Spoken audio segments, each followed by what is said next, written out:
Virtual Racing School was developed to provide support to the next generation of sim racers. No matter if you're a rookie or veteran or what car or track you'll be racing, our goal is to provide training every step of the way.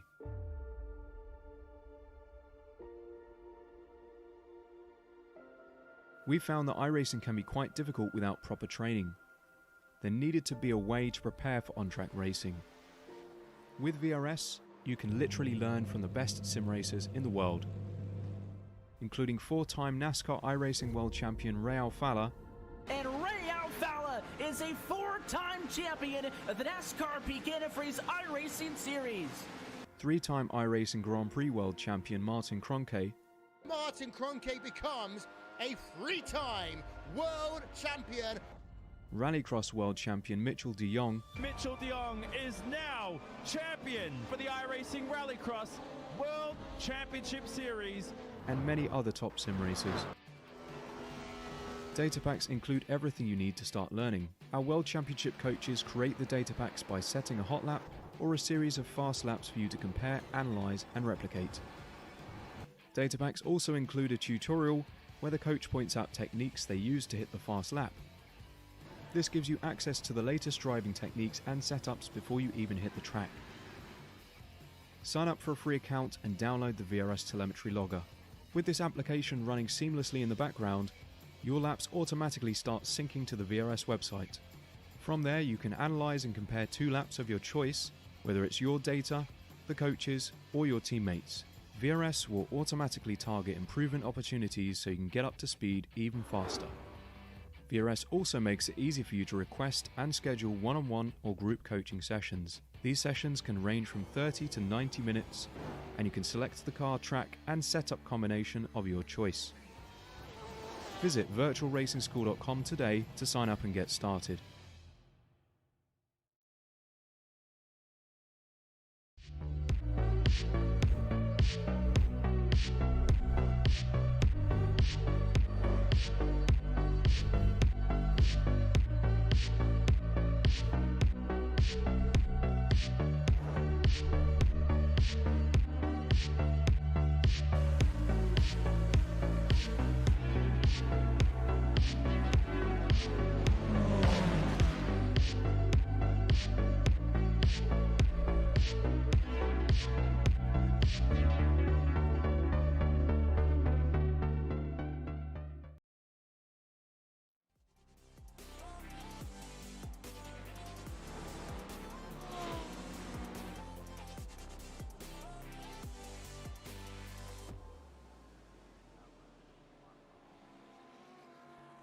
Hello and welcome to the Simracersworld IMSA Winter Series live on Apex Racing TV. My name is Sam Fitzpatrick, alongside me is DJ Clark. Sam Kumo is bringing you this broadcast on our YouTube channel this evening, and we are here at Mid-Ohio for round 4 of the championship. DJ, we've been to some pretty iconic endurance circuits already this season: Road Atlanta, Watkins Glen and Daytona. This time we go to a bit of a different circuit in the form of Mid-Ohio. Still hosts some pretty significant events, but much more narrow. I think we're going to see that dealing with traffic even more important tonight. You're very right, Sam. Traffic management is going to be the name of the game around here. It's going to be very, very difficult with only a few really good standard overtaking opportunities, and specifically in the second sector of this track going down through China Beach and all around through the S's and down to Thunder Valley. That's kind of a one-lane highway, so you're going to have to see a lot of patience here, I think, specifically out of the LMP2 drivers tonight as they try to work their way through the slower GTD field. Yeah, it's going to be really tricky for the drivers to do that, and we've seen so far in the previous rounds how important that can be for all the classes, and tonight it is going to be paramount. In qualifying at the moment, the P2 cars, of course, already completing all of their qualifying laps. They have the first 15 minutes for themselves, and then it's the GTD Pro and the GTD AMS who get to go out on track by themselves, and still a little bit more time to set times in the remainder of this session around this fairly short circuit. I think we have the championship standings available, and I think in all the championships, DJ, it's fairly competitive, but this P2 class I think maybe the most competitive. O'Leary with 2 wins so far, Kraft with 1, and Kraft maybe just showing his real talent last time out, winning by I think 40 seconds at Daytona. Yeah, absolutely mega. And remember, that total for Kraft would be a lot higher if he hadn't been the victim of such bad luck in the first 2 rounds of the schedule. So I think there is a lot of speed to be had out of that 93. And despite the fact he's down in points, I don't anticipate it staying that way for long.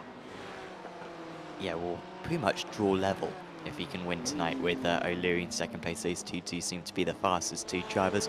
Forstdijk, Freitas and Catchpole in 3rd, 4th and 5th. All of them fairly evenly matched. And also Kevin Swemster's very competitive driver down in 8th at the moment, but I expect him to get a bit higher. In the GTD Pro, we've got Christoph Reis at the top, followed by Øystein Herford and Chris Warner.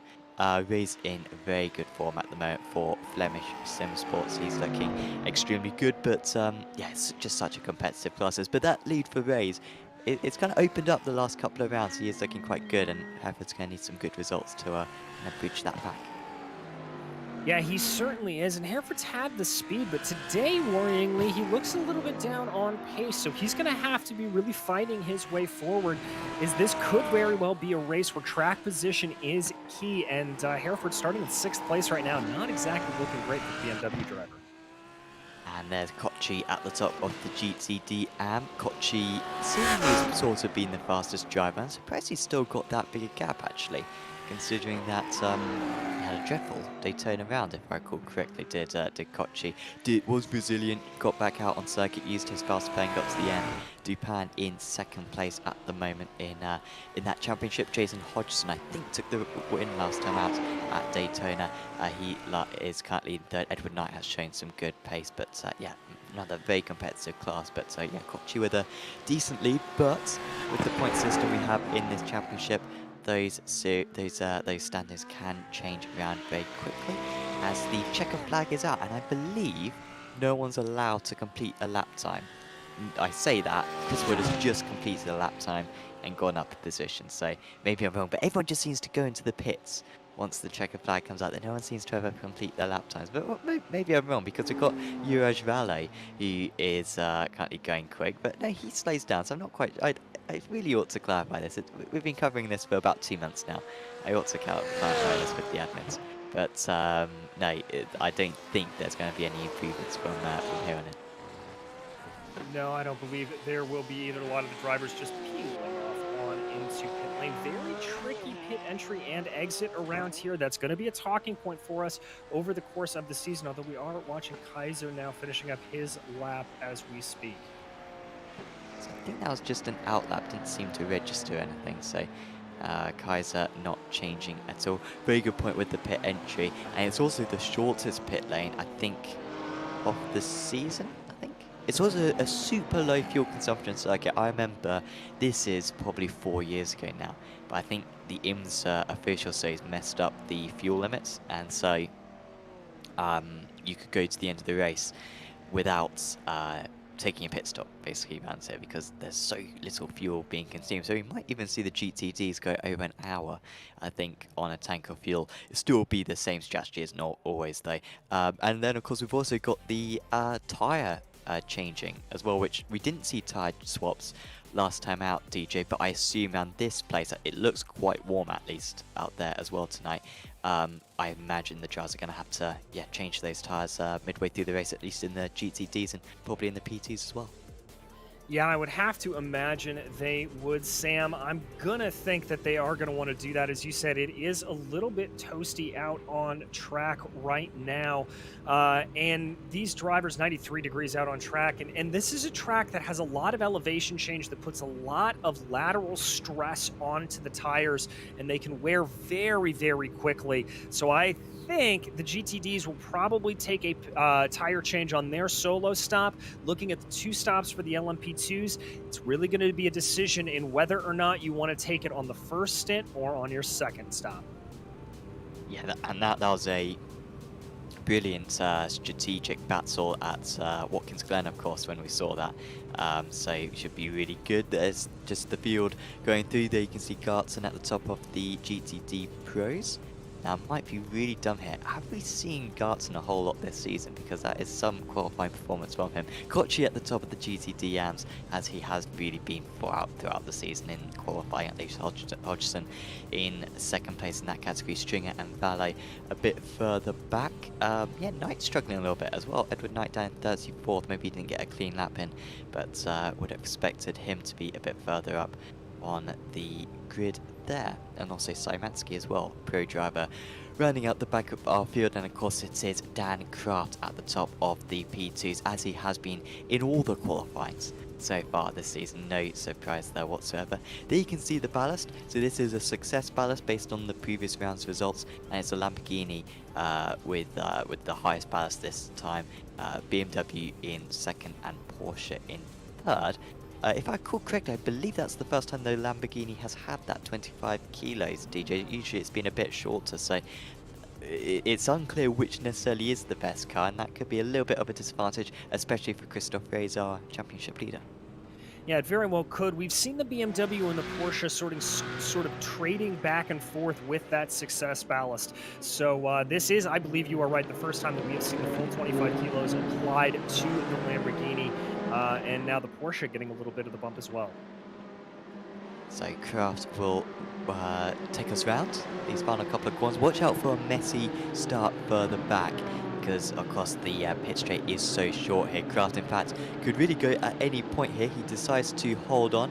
Causes a little bit of confusion just behind, but everyone avoids any contact, and now Kraft puts his foot down, and round 4 of the championship is underway. So good start there from Kraft. Straight away looks like Claessens has got past Wemstra, so excellent news there for the Belgian, getting past the Dutch driver. And in the GTDs, Gartson still leading the way. I'm not seeing too many changes, just Grebstad and Hereford, the 2 teammates, maybe going a little bit alongside at the moment for 5th and 6th positions, but there is your race leader, Gartson, leading the way. Grays in second place, championship leader, remember.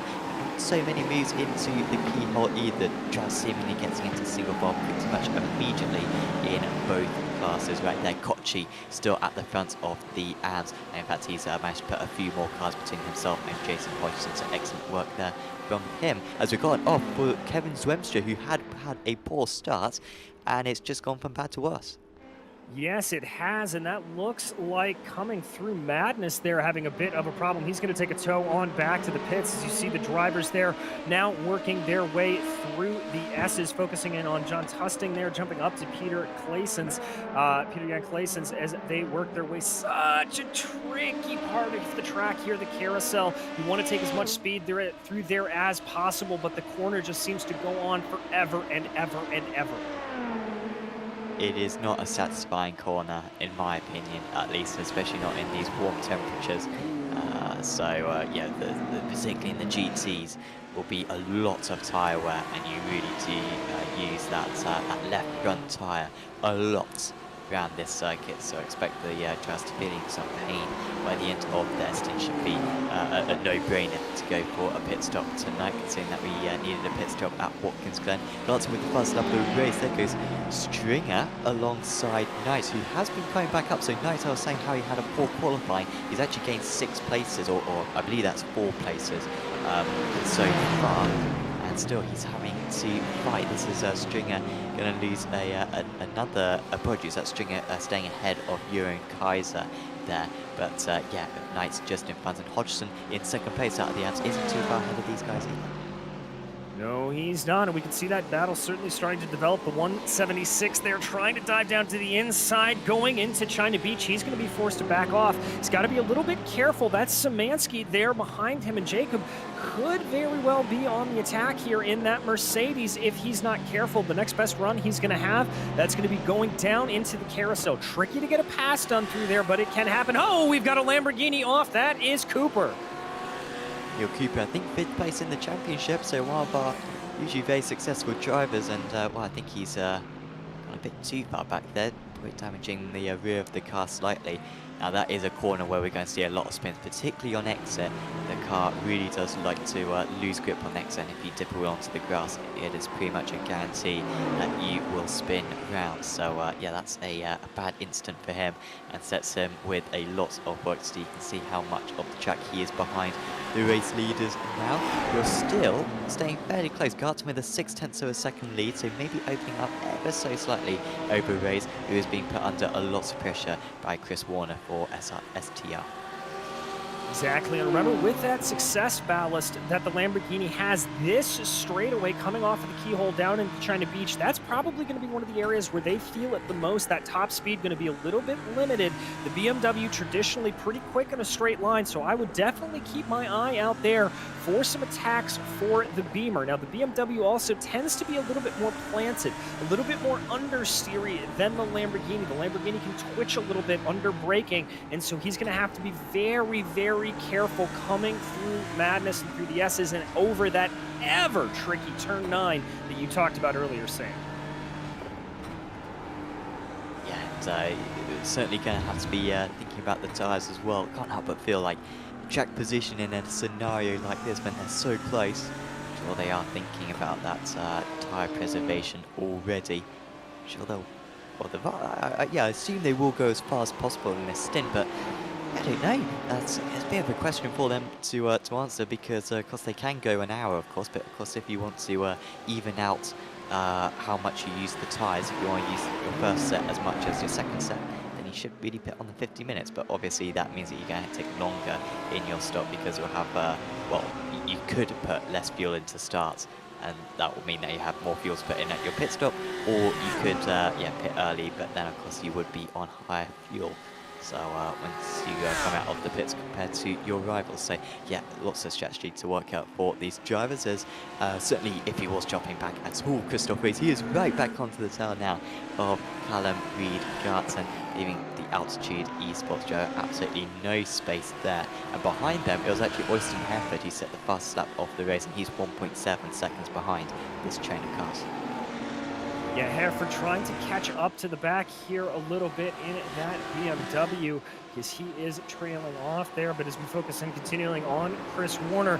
And to your point about the pit strategy, the only thing I can really see that would be a good advantage of stretching that first stint out as long as possible, aside from taking less fuel when you're in the box, is the fact that you would be able to go into full attack mode in that final 40 to 35 minutes or so of the stint, depending on how long they're able to go. You don't have to worry about tire wear as much, and you can really just go full bore. I think you, yeah, you make a very good point there. I think most drivers, you would think, I think we saw it at Watkins Glen, didn't we? Most drivers did just go for that full hour, and yeah, it really does really liberalise you in that second stint, able to really push the car very hard. Stringer with a bit of an issue. Now, I'm not sure if that's a connection fault, but you would have just seen him drop from 4th place down to 5th. I think he may have just glitched out there. But yes, he is yeah, having problems up there. Is Stringer in 32nd place overall. Here's our leader, Kraft, not pulling away from O'Leary. And so far this season, Kraft has usually had the pace. It was very tricky to judge at Road Atlanta. Kraft's being taken out by a back marker who was rejoining the circuit unsafely just a few minutes into the race. And then Watkins Glen, he was leading the way. Kraft, not by a big margin, before spinning out. And he nearly won the race regardless of that, as he gets really held up. And O'Leary's right on the tail here of Kraft, as they are all very slow over the crest. You can see how close O'Leary is going to get an overtake on that part of the circuit. Of course, Stringer, by the way, back going in 4th position now in the GTT AMS. But last time at Daytona, it was definitely all Kraft. Whilst O'Leary did make some mistakes near the end of the race, Kraft was still on target for winning the race by about 15-20 seconds. And so O'Leary would have had to put in a lot of hours to make up that gap tonight. Yeah, a lot of practice, but as you said, a much shorter lap here, so you're able to get more seat time in the same amount of time, as weird as that sentence structure does sound. Leary looking like he lost about a tenth or so coming out of the keyhole. Coming up on some more traffic here. This is Jerome Kaiser, Edward Knight directly up ahead of them. So they are going to try to pick their way through Kraft, trying to get that braking zone going down into China Beach. Very tricky there, and they're going to be catching them at just the wrong point on the circuit. This second sector really not where you want to catch cars. Yeah, you can see how far back O'Leary went, and to survive 100 minutes like this is going to be very tricky. And you made a good point with the shorter lap.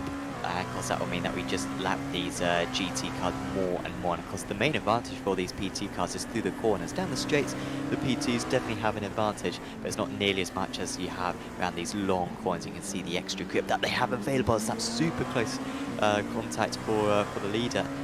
They're managing to get through as well. So these PT cars will be lapping a lot tonight, as that's too far back, he just gets through. Off the circuit though goes Wood. That was not wise there whatsoever from O'Leary. Wood admits he was extremely slow, but O'Leary's very fortunate to survive against that one, because in a contact it will be the GTs who escape with less damage. Wood loses about 3 positions from that. Ooh, and we've got a little bit of an attack here coming down into China Beach. That is Reyes trying to get something on Garton. Not able to get it done, but the attack from that Lamborghini coming on strong. But look behind him, Chris Warner as well. Looking like he may have a little bit of something to say about that, as I think Christophe Reyes had to back off a little bit, and as they went into the corner being a little bit of a suboptimal line. Ooh, off the circuit goes Mocek. Now, is that contact? No, it looks like, if you look at the lines, it looks like he's just run wide then, and got a wheel onto the grass and spun round. So Mocek, I think, not going to pick up any damage from that. But if Garton's got any extra pace, he needs to use it now. He maybe was saving his tyres initially. I'm not quite sure. I'm not sure if that's necessarily something that the drivers are thinking about. I'm sure we'll find out post-race how much of a thing it was for them early on.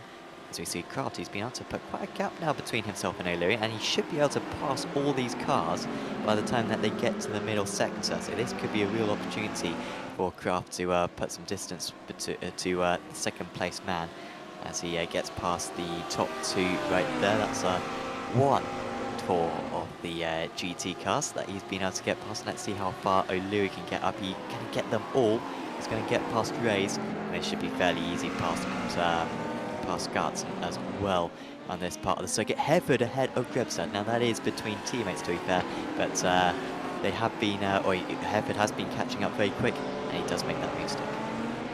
That was a good little heads-up play there from Fritas to be able to get that car into the mix as well. But he's got to watch out. That's the 31 behind him, as that's Forstyke and Clayson's all looking very, very aggressive. They are really siding through these cars. Whoa, contact! And that's off for Warner.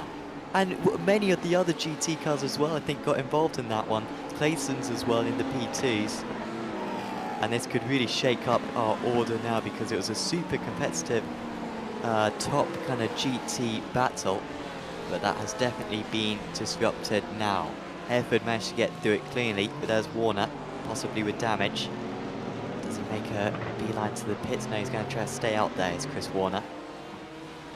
So disastrous news there, and it's disappointing news for us as well, because that was looking really competitive, and it was maybe a bit of over-aggressiveness from the 4th position PT car. Yeah, you can see him just diving in there. I think he did not anticipate Fritas getting checked up as much as he did going down into that left-hander of turn 11.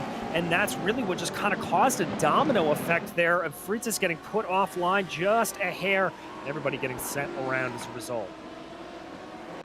Trying to figure out who the Audi, so I think it was Billy Fletcher, wasn't it, who was the Audi? Yeah, he seemed to just go, no, he did stop, yeah. I thought he just went straight to the pits, but it's just a very short pit lane, because he seemed to be out very quick. That is a big shame. And again, Freitas, who was hit, you can see the damage now on that car. Grebstad seems fairly slow as well, so he may need to come into the pits. What a shame that is, because literally any of those top 6 could have won this race, but now we are low on numbers. Can Grebstad get to the pits? Well, it seemed like he didn't even want to get in there, but he does seem quite slow right now.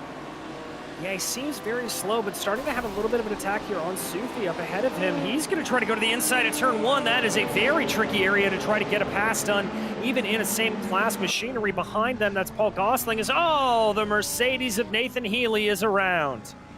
Yeah, P4 in the amateurs. Seemingly Valo has had some problems so far in this race, and Kevin Stringer with problems as well, so they're a bit further down. Yeah, you can see 3 and 4 laps down respectively. Here's what happened to Grebstad. So he hasn't got damage then from that incident, but he's actually had a secondary incident. He did seem to be pushing this corner quite hard earlier on, and well, so far it's been on the entry that drivers have had problems around there, and that was why we're seeing him start when he had damage. I didn't know as he was rejoining the circuit, but well, that's probably good news for Grebstad out of those 2 scenarios, because at least he can continue now at full pace. For sure, as we focus back here on your leader in the GTAMs, this is Kochi, as he is holding on really in the field unto himself. He's got a nice gap of about 3 seconds back to Hodgson here. Hodgson, who has 3 cars up ahead of him before he catches up to his class leader. Yeah, they're all playing the same train, aren't they? And of course, you do score points for your overall position in the GTTs. So you do want to beat the pros as an amateur, you want to beat the AMS as a pro. But of course, you especially in a championship fight, you really want to beat your class rivals, as Barnes is moving past Freitas. Now, Freitas does certainly seem to be struggling with pace. It's difficult to judge pace because of the traffic. He was 2 seconds slower on that last lap, 2.3 seconds slower than his best lap was Freitas, so it does seem to be a problem for him. I guess he's just got to stay out now until he gets that pit window, which should be in about 5 minutes time. 40 minutes on a tank of fuel for these cars is realistic, so he's just going to have to survive or manage this pace deficit for the next few laps. Yeah, I think he will. Probably some front-end damage to that machine as we watch Alistair Catchpole working his way around Valo there right now. I think there's some damage to the splitter of Freitas, and that's certainly going to be damaging his turn in. That's Clayson's up ahead of him, having a nice little sojourn off through the grass. Pace is down 19 seconds off the leaders. That is it's a big margin, isn't it? But of course, was in 5th position before that incident between the P2s in front of him. So yeah, trying to come back on that one. As you see, Tusting in 10th position, 14 seconds behind. So not a huge. Oh yeah, you kind of got 20 seconds between 1st and 3rd, and then another 20 seconds from 3rd down to 10th. So much closer are the drivers near the back of the P2 class. Very close behind Wim Stockmans at the moment, and Selfie looks a bit fast despite that ballast on his car. He was 3/100ths of a second faster that last time around. Grebstad was faster than the pair of these drivers, so if Selfie doesn't get past immediately, I'm sure Grebstad will have a go, but this is where we're going to start to see the problems of overtaking around this mid-high circuit. There are just very few places to do it. Yeah, there really aren't a lot of good opportunities to get it done. As I said, you can maybe get one coming through Thunder Valley and down into turn 11 and 12 in the carousel. The best place really is into the keyhole or into China Beach, but even then, you're not dealing with a long enough straightaway to really take full advantage of the draft. It's certainly not like Daytona, where the draft was absolutely king, and not even like Road Atlanta, where you have that long backstretch to build up speed into a super heavy braking zone. Both corners, 2nd or 3rd gear at best, you're really not dropping down to the lowest revs in your range.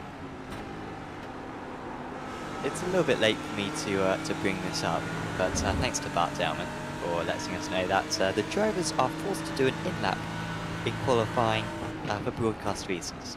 So thank you to Bart for establishing that one for us. So yeah, they don't have to, or they can complete their lap time, but yeah, they have to get back to the pits as well by the time I think the session advances, and they can't just tow back to the pits, which is a very good rule. So thanks for the clarification there. Are we going to see a move? Not quite. That is as close as you're going to get though for Hakon Grebstad. I'm sure is frustrated after the spin that he had earlier on. I think he pretty much got through the mess that we saw at the third to final corner fairly cleanly. He was just at the back of that pack and was able to react and avoid any contact. But he then had a secondary spin. That's why he's down there in 7th place, 2 places down from his race start, and 11 seconds off the GTD leader as well. Very close around this part of the circuit, but totally single file, no way to pass unless your opponent makes a mistake, but he's lining himself up real nice right now, is the BMW driver. Yes, he is. Gets a good run there out of the final corner. Not really able to make a pass here into turn 1. We've seen some drivers be aggressive about it, but it's so tricky. It's really only about a 3rd or a 4th gear corner at best. As May tries a little bit of a run here, going down into the keyhole. He's going to poke his nose to the inside. I don't think that was a real attack. He just wanted to see if Sufi would actually do anything there and maybe bite on him. It's as close as he will ever really get. Problem is, Grebstad's got, Southie's got the slight draft from Stockman's, but this is the #1 overtaking place. Still quite a sweeper, much easier for the outside driver to go through. Grebstad with the inside line, he's got a lot longer to go round here. The outside turns into the inside, and if there wasn't contact, they were very close to it. I think there was a little bit of wing mirrors making contact right there. He's passed though, finally, is Grebstad up into 6th position in class. You can see how well Wojciech Koci is doing.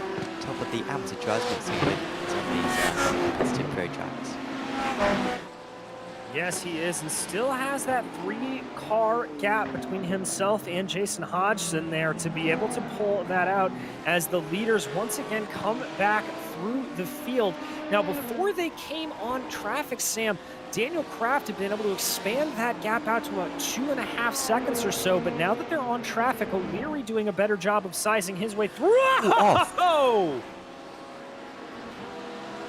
Southie into the wall. Now that was into the tyres, so the down should be less, but it can be really costly. For the P2s, a crash wouldn't be too bad at this point. They can come into the pits and not have to take an extra pit stop compared to their strategy. For the GTs, it would be absolutely disastrous because they cannot get to the end of the race from here. Now Southie taking a slightly odd line, but I think that car is all right.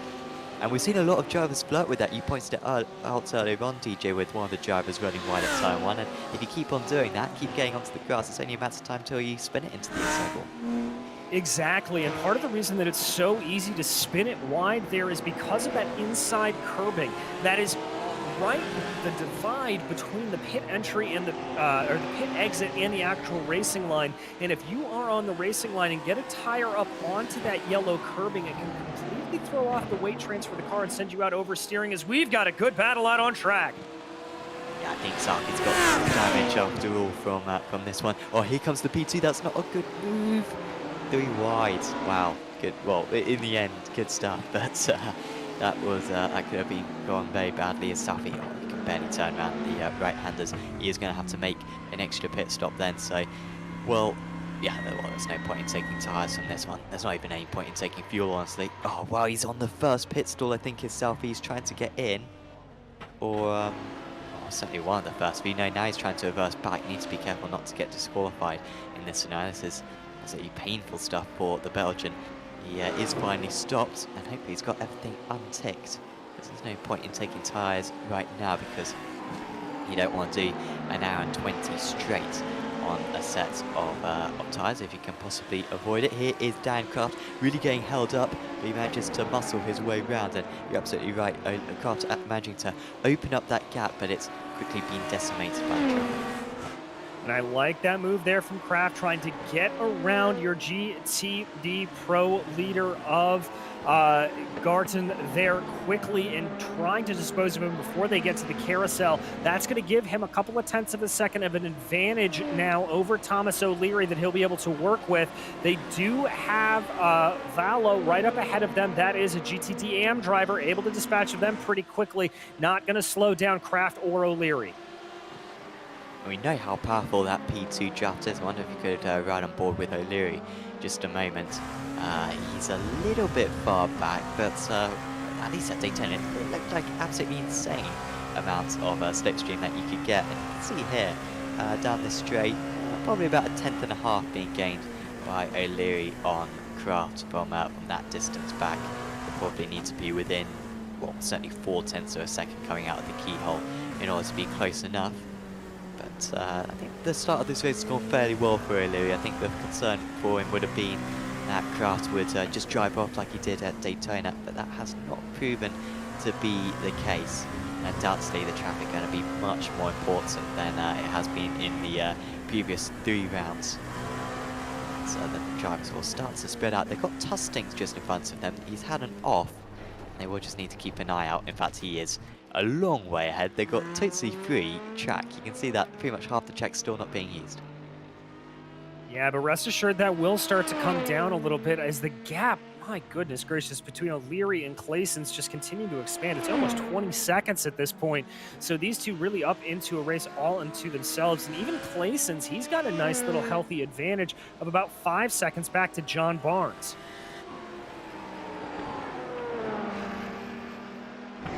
Yeah, quite a comfortable podium place for him at the moment. Your own Kaiser. He just lost that position to Neil Cooper, who is on the comeback trail after that crash earlier on for him.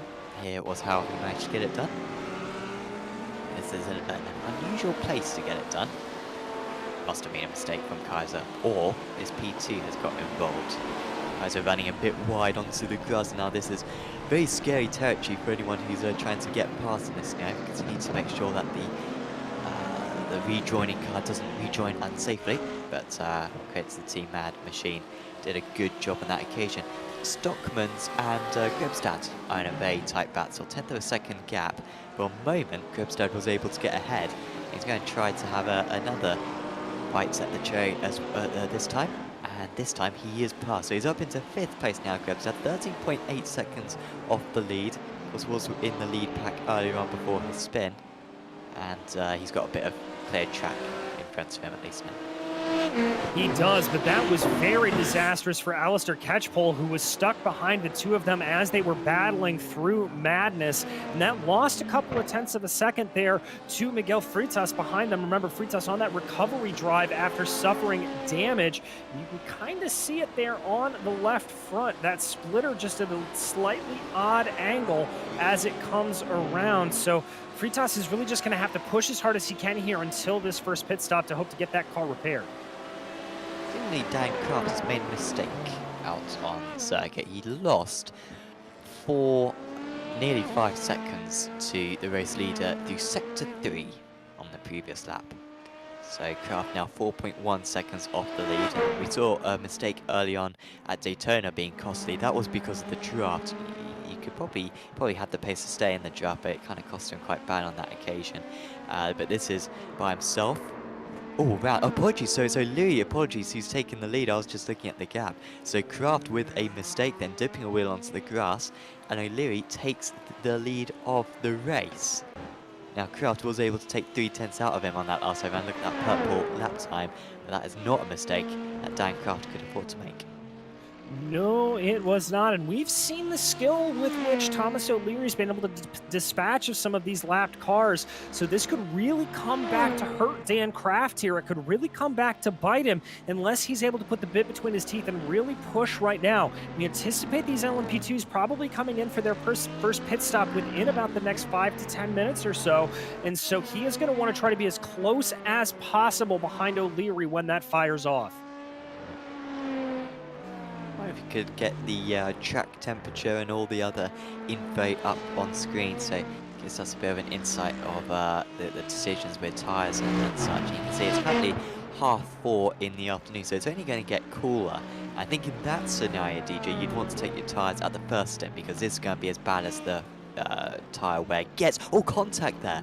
Well, that's more bad news there for Craft. He was going for an ambitious overtake. It's always risky, because that very much turns into a single file part of the circuit. The second part doesn't seem to have got any steering damage, at least there, Craft, but more time lost another 8/10, I think, due to that. Well, in fact, he lost probably more than that, about a second, because of that. Has he got any steering damage? It's a little bit iffy initially. I think he's alright. Yeah, he's alright now. Yeah, he's really nice and straight. But yeah, Dragon, oh, as we've got Freitas, and he's made contact with a GTD. That's Urish Valley. Fallow just backing up there. I think he may come down pit lane. At least he's thinking about it. He's going to come back out again. Let's take a look and see what happens here. Fallow bringing the car into the carousel. Freitas way behind all of this. Carries too much speed into the corner, loses it, and Freitas, ooh, I actually don't know if he got any damage on that. Just had to take to the curbing a little bit to stay out of the way. That was good heads-up driving from everyone around. And good around Valor as well to hold the brakes. Otherwise that could have been significant damage for a few cars. Yotatus in 7th place at the moment. He is trying to get past, apologies, Runestad is trying to get past him. No, apologies, Yotatus is trying to get, has just got past Runestad. Apologies, at least judging by the last lap time, 2/10 faster for Harold Das that last time round. And there's also been a change for the race lead. Christoph Ray leads for the first time in this race. He's finally got past Callum Gartz and it's taken him this entire race to pull off that move. And you wait to see what his pace is like, and he's done it. That's an unusual point in the track. Yeah, it looks like he got that done coming through Thunder Valley. Not exactly what you would expect, as Mokif now going to come up behind, send that LMP2 up the middle on the inside. Look at the gap here that Reyes is already starting to pull. I'm really getting the sense, Sam, that Reyes was just biding his time, waiting for a mistake out of that number 221 Audi. And he found it, and now he's going for it. Yeah, he can really stretch his legs now. And Oyston Hereford is still close to these guys. Had decent pace as Hereford, but Reyes, if he's got anything more up his sleeve, he's going to be very tricky to beat. As we thank Oyston for having an excellent profile picture. You see that? That's how you do it. Get rid of the background. Nice editing there. Oyston looking very good in that photo. So thanks to him for using, of course, the SDK Gaming driver input app, which you can download for free. Absolutely free from the SDK gaming.co.uk website. If you go on that, download it, and then you just need to open up the iRacing software, and then that will enable you to adjust all types of stuff, your age and your profile picture, of course, your hometown, and all sorts of stuff. So a lot of thanks there. And also your nationality as well, which is very useful. Otherwise, often we just have to go by the club name, whether that be Benelux or UK and Ireland and such. When it comes to official series racing, there is Jason Hodgson, 5 seconds now behind Kochi. Wonder if we could actually get a replay though of Ray's passing Gartz. I think we just missed it, but I am curious as to actually how he managed to do this one, because it's such an unusual place to overtake. Well, this is it coming down through the S's here, lining up into Thunder Valley. Did he get? Yep. That was Garten just getting a little bit offline, coming over turn 9, getting some oversteer there as he came through the corner. Now that's a very easy thing to do, as the track sort of breaks away from you right at the apex of the corner. And if you get under the throttle a little bit early, what it does is you're pushing yourself up and over the bump, and as the car gets light, there is absolutely no grip, and it just pushes you out to the outside of the track. And I think Garten recognized that that was happening, had to back out of it a little bit, and that was just enough to let Reyes by. Gotta be in range for a move like that, and well, that was what Reyes was doing throughout. And so very much deserves this race lead. But good news from a sporting perspective. Of course, we have no allegiances here in the country box. We just want to see a very good race, which we have seen for most of the events so far this season, particularly Watkins Glen. It does seem like Gartson has been able to stay close, and I must say this GTD Pro field, probably the least interesting lead battles, at least so far this season, at least off the top of my head. Usually just so consistent are the top guys in that class that you kind of get a bit of a gap, and then everyone kind of spreads out because they're just banging in such consistent lap times compared to the P2s, which seems a bit more random, and the GTD AMs as well, where maybe a mistake is a bit more possible. But Reyes, so far this season, or at least in the last couple of rounds, has been absolutely dominant. And he's trying to replicate that, but Gartson staying in the draft. And also Hereford getting closer and closer to these guys on that last time round. Well, in fact, the last time round, they were all within 100th of a second of one another. Yeah, very consistent, very quick lap times, as now they've got to worry about the leaders coming on through for the third time. That is Thomas O'Leary that was just able to pick his way on by P3. Now he's going to get past Garten as there they go.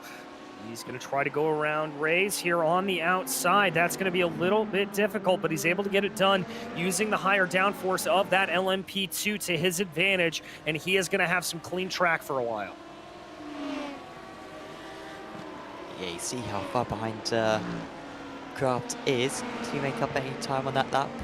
Yeah, he made up quite a bit, 1.3 to 1.2 seconds, but didn't seem like he really had any traffic to deal with, whereas this lap he will have the traffic to deal with as he comes from a long way back to overtake Hereford. He's dropped quite a bit of time now, as the leaders are very close. This is going to be an opportunity for Gartson. He's about a quarter of a second behind at the moment. Just not a big enough draft. It's not as big a draft in the GTTs as it is in the P2s. And Ray's still with enough. Obviously, I really don't think these guys have enough pace over one another in order to pass on circuit. But the undercut is surely going to be extremely powerful. And so if we see one of these guys pit around the 55-minute mark, I imagine that will be thinking, because track position, at least for these two, and I think Hereford as well, really could be paramount in order to win this race. I think you're right. We talked about it earlier in qualifying, just how crucial that track position is because of the difficulty to overtake here at Mid-Ohio. And I think for Garten, what he's going to be doing is probably just maybe working on trying to save a little bit of fuel here, so he's got to put less in the tank when he comes through. And also just keeping that Audi as much into the rear view mirror as possible of Race. He maybe just wants to poke his nose this way and that, see if he can get into the head of Christoph and that 112 Lamborghini to see if he can force an error, and that's where he can really start to put the pressure on. We're very much into pit territory now, pit stop territory for the P2 cars, 35 minutes into the race. Maybe around Daytona, this is where we were kind of seeing pit stops, but once again, this track, super low fuel consumption. Oh wow, that was I was surprised. Speaking of fuel consumption, Gartson is saving a lot of fuel. He was on the clutch there. That is the definition of clutch and coast. And you said this isn't a track that uses a whole lot of fuel to begin with, so that clutching and coasting, he may be looking at trying to go for a massive overcut here, potentially with just as much as he is saving, trying to expand out that range as much as possible. And Sam, the reason why this isn't a track that uses a whole lot of fuel, that's not particularly thirsty, is because for most of the corners, it's not like, say, a Watkins Glen, where you're really putting on the throttle and getting onto full blast as soon as you hit the apex. With this, it's a lot of feathering the throttle at about half throttle coming through the corners, desperately trying not to spin the rear tires as you come up and over the crests of some of these corners, because that tire spin can really send the car offline. Speaking of offline, Jürgen Kaiser is very far offline. He's off the track at the moment, and that's another casualty around that part of the circuit. Again on entry, so very few on exit. When we broadcasted supercars in the I forget what the series is called, AOSC, of course, as the OC Kaiser, everyone was spinning on exit, but no, it's the entry tonight, and of course you want to open up that entry as much as possible. Kaiser doing that a bit too much. Yeah, he just caught the grass there a little bit, and that's what sent him spinning around, so that'll demote him back down to 14th in class as he now works his way around. A little bit of a battle starting to shape up here. This is Chris Wood and Chris Warner in the BMW stalking behind him, hoping to see if he can get anything. Quite a nice train of cars this at the moment. It's a bit more spread out right now. They've just spread out a little bit in the last couple of laps, but at the front of this one you've got Haraldas Jotitas, and in fact Kochi isn't that far ahead either. But yeah, you've got Jotitas 8 tenths back to Brunstad, and then a second back to Hicks, and then 9 tenths back to Hodgson, and then another 7 tenths to Chris Wood, and then of course Warner only half second behind. And also Neil Cooper and Billy Fleck, who are very quick drivers, are catching up to these guys. In fact, on that last lap, Fletcher caught by nearly 2 seconds on the back of Wood and Warner. So this will soon be appended to this line. Healy is off the track again. He's had a few offs so far, has Nathan Healy. And yeah, this is one to add to the collection. This is round turn 4. It's turn 5, I believe. Taking a while to get back. It's a bit of a strange place to go off. Normally you see drivers locking it up a little bit going down into China Beach. I wonder if that was just an issue of getting on the throttle a little bit early and looping the car around out of turn 4. That's the only thing I can think of. Oh, here comes a move though. Warner past Wood. That one was coming. Look at all the P2s as well. You got a question if the P2s, if it's just worth pitting now, because they're going to have to pit in the next 5 minutes anyway. Probably the next 3 minutes, honestly. And so I'm surprised that a few of them didn't decide to come in a bit early, because this traffic is going to lose them a second, well, more than a second, you know, potentially 2 or 3 seconds to deal with, only for them to come into the pit straight after. Still, no P2s into the pit yet. Freitas, you would think would be the first man to pit, because he's been struggling for pace ever since his contact earlier on. Is he in? No, he's not in. I'm really surprised. They can't go far enough to get to the 50 minutes.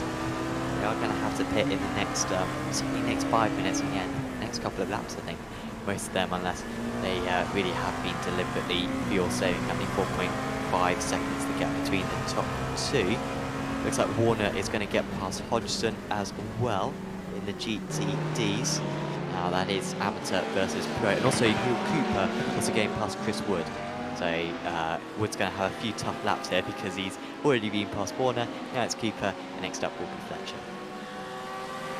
And let's see if Fletcher's going to have anything in that Audi, that number 88. He's going to look to the inside here of Wood. I don't think he's going to be close enough, especially with him up ahead, but he's going to go for the move. Able to get it done into China Beach. Some brave stuff from the 88.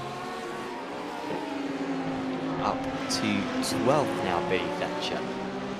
And he was in that lead pack earlier on before the incident. Shame for him, because he could have won tonight.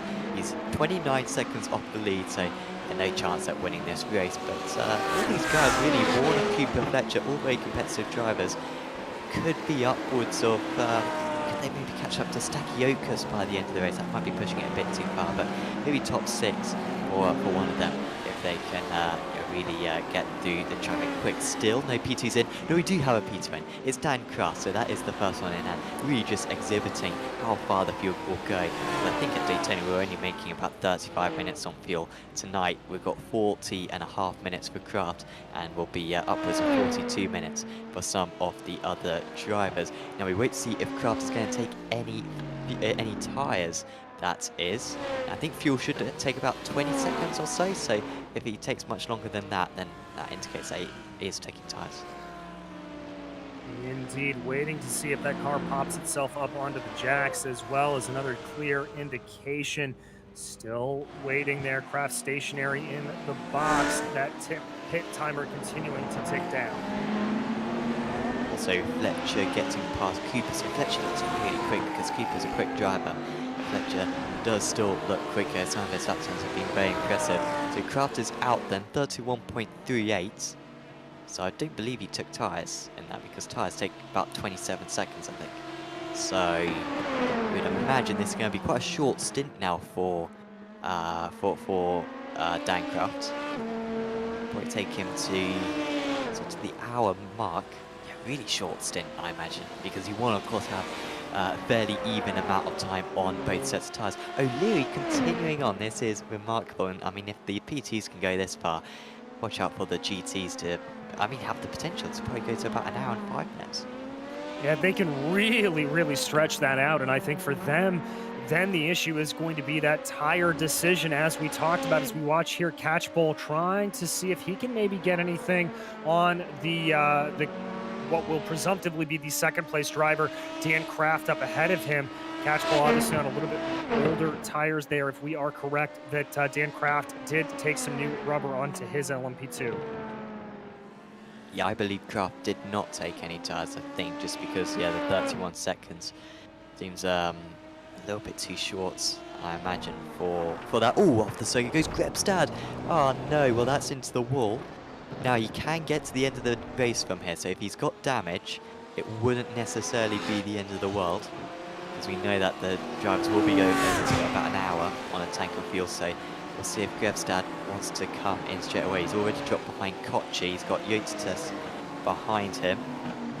Now does he go straight in? No, he's going to try to continue even with that damage, but certainly doesn't look correct, and Krebstad will be disappointed with that because he had a chance at a P4 if it weren't for that mistake.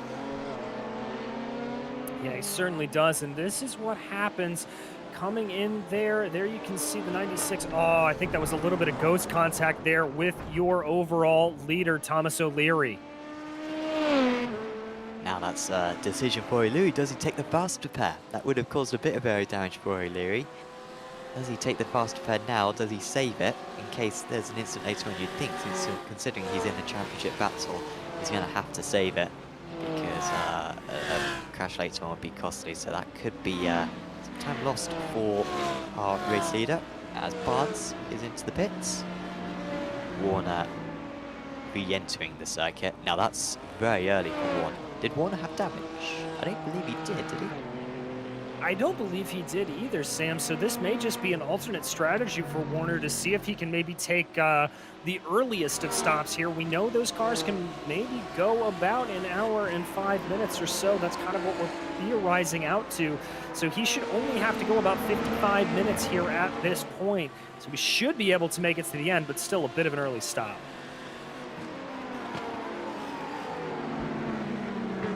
Reyes, of course, not choosing to come in. Warner, we didn't see any big incident for him, but we did see him get involved in that kerfuffle at the third final corner, didn't we? So I wonder if he picked up a bit of air damage from that, because he was being overtaken by Fletcher fairly easily, so maybe a little bit, but it didn't seem too significant, but it's certainly the wise decision, I think, because he was in traffic anyway. May as well get those fresh tyres on. He'll be struggling towards the end, but at least he should be able to be very quick over the next sort of 20 minutes or so whilst the others are on old tyres. Clayson's is into the pit, so that means that Kraft returns to second position out on track, and we wait to see if Clayson's decides to take tyres. Honestly, O'Leary could one-stop this. No, he can't. He was they're really close to the one-stop, aren't they? I mean, honestly, 4 minutes of fuel saving, and you'd be able to do one stop, but I think they're just a bit short. Yeah, I think just a hair short. We'll have to see here. Alistair Catchpole is staying out, so he may be the most likely to be able to try to one-stop this race as O'Leary comes to rest there in the box. Well, if he's not going to take tyres, you'd think he's just going to be basically out there for about 10 minutes, wouldn't he? Before he because you know that they can go 45 minutes, you just get to the 55-minute mark and then get to the end of the race from there. I'm sure. Let's see what O'Leary does. Currently up to 25-26 seconds. I think he might lose the lead here. I think he is going to lose the lead, so I think O'Leary is taking tyres at the moment. We could get... Well, no, he is now out onto circuit. Is Kraft able to get ahead? Are we going to see a change for the lead? Kraft is close behind, but he's a little bit too far behind. So O'Leary keeps the lead. I don't believe either took tyres, and expect them both to be in if they didn't take tyres in a little bit. But I will just go and check on that because it is going to be significant. Indeed it will, but I can tell you that Dan Kraft was about 2 seconds faster in the pit stop cycle and about 3 seconds faster from cone to cone. So that's how he's been able to close that margin back up. Remember, when they came in, it was upwards near of 4 seconds that he was trying to close in on. He's now got it underneath 2 seconds right now. So Kraft clearly doing some good in and out lap work here to be able to catch up. So just to absolutely confirm, they did not take tyres. Seemingly, only Sembera taking tyres so far. So, and he is in 9th position at the moment, is Sembera. So, seems to be quite obvious for these drivers. Paul Gosling into the pit, so no one's going to do the one stop. Which, I I wish someone did, because they're really close to it, and it's honestly not something that we were thinking might be the case. Like all this traffic now, this could be dangerous stuff. We've got pretty much 2/3 of the cars, or well, maybe half the cars here. So it's by about 10 seconds, I think. Yeah, that GTD field still very close. We ride on board with your overall leader, Thomas O'Leary, as he works his way past Neil Cooper, now past Jason Hodgson. Up ahead of him, he's got Ben Hicks and Billy Fletcher to try to get by. Hicks trying to take a little bit of a look on Fletcher. O'Leary's got to be very careful through here. That is a battle going on up ahead of him, and he'll know it. And this could be his lead completely decimated here. Might be worth going on board with Kraft, because O'Leary's not going to be able to get past. You can see he can gain up on this gap, and that gap is diminishing right now. It's under a second, and Kraft can quickly get past. There's still one car. In fact, there'll be 2 cars. So good work there from O'Leary to get a couple of cars between him. Now Kraft will have to deal with this very tricky round the outside move into the final couple of corners. Very wide there is the GTD car. Kraft is able to get past, but he was right on the edge of the circuit there. Fortunate to avoid contact, fortunate not to slip off the track surface. That is the danger. I think that's the most troublesome place to overtake, especially as we get down to this point in the race, where, you know, a GTD car might all of a sudden turn left around that right-hander and come into the pits. Exactly, we are certainly within that GTD fuel window as we've got a nice little side-by-side battle here. This is Brunstad trying to hold off Billy Fletcher through the keyhole. That's Paul Gosling in the LMP2 that's going to scupper that a little bit. He tries to give them enough space to let that battle continue. Fletcher is extremely quick. Surely only a matter of time. Brunstad has been very clean so far in this race, but he's not got the defensive capabilities, and that is a move that Fletcher really does like into T4. He is through to 7th, and wow, he's only, well, yeah, that's not a big surprise. He's 3 seconds behind Yotitus. I was getting confused between Sakiokas and Yotitus, but yeah, he's got 3 seconds to catch up there, which will probably coincide with his pit stop. Of course, do remember that Neil Cooper has, apologies, Chris Warner has already come into the pits. Also Hakon Grebstad, who we saw crash into the wall. Grebstad did eventually come into the pits, I think a couple of laps after that. However, he did not take tyres, interestingly. So Southby did take tyres earlier on, but the other 2 did not take tyres, which is surprising, considering that I think they pitted late enough that they could get to the end of the race. We wait to see what Brunstad is going to do. Maybe tyres aren't necessary, but I honestly thought that it would be an absolute obvious thing to do. As Brunstad, did he stop? Or has That's he just a drive-through penalty. Now, I don't know, yeah, unless he missed, he may have missed his pit stall, but one would think it's a drive-through.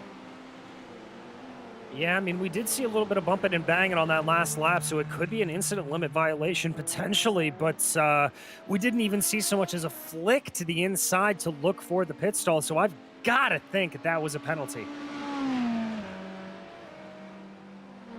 I will quickly see what, oh no, I always think I can see the incidents, but obviously I'm not an admin in the session, so, but I wouldn't have thought, it's very tricky to get incidents. I say that actually, you know, if you do dip a wheel into the grass, it can happen, I guess, but it seems very early in the race to pick one up. He's been fairly clean so far in this event, so we'll see if he pits again straight away here. That would be a sign that he just drove past, because it's tricky to get into those first few pit stalls. I imagine sharing pit stalls as well, because I don't think there's a whole lot around this circuit. As Hodgson now 10 seconds behind Kochi. We haven't really tuned in on this GTD fight too much, but it's worth noting that Kochi is 6th place in the GTD overall.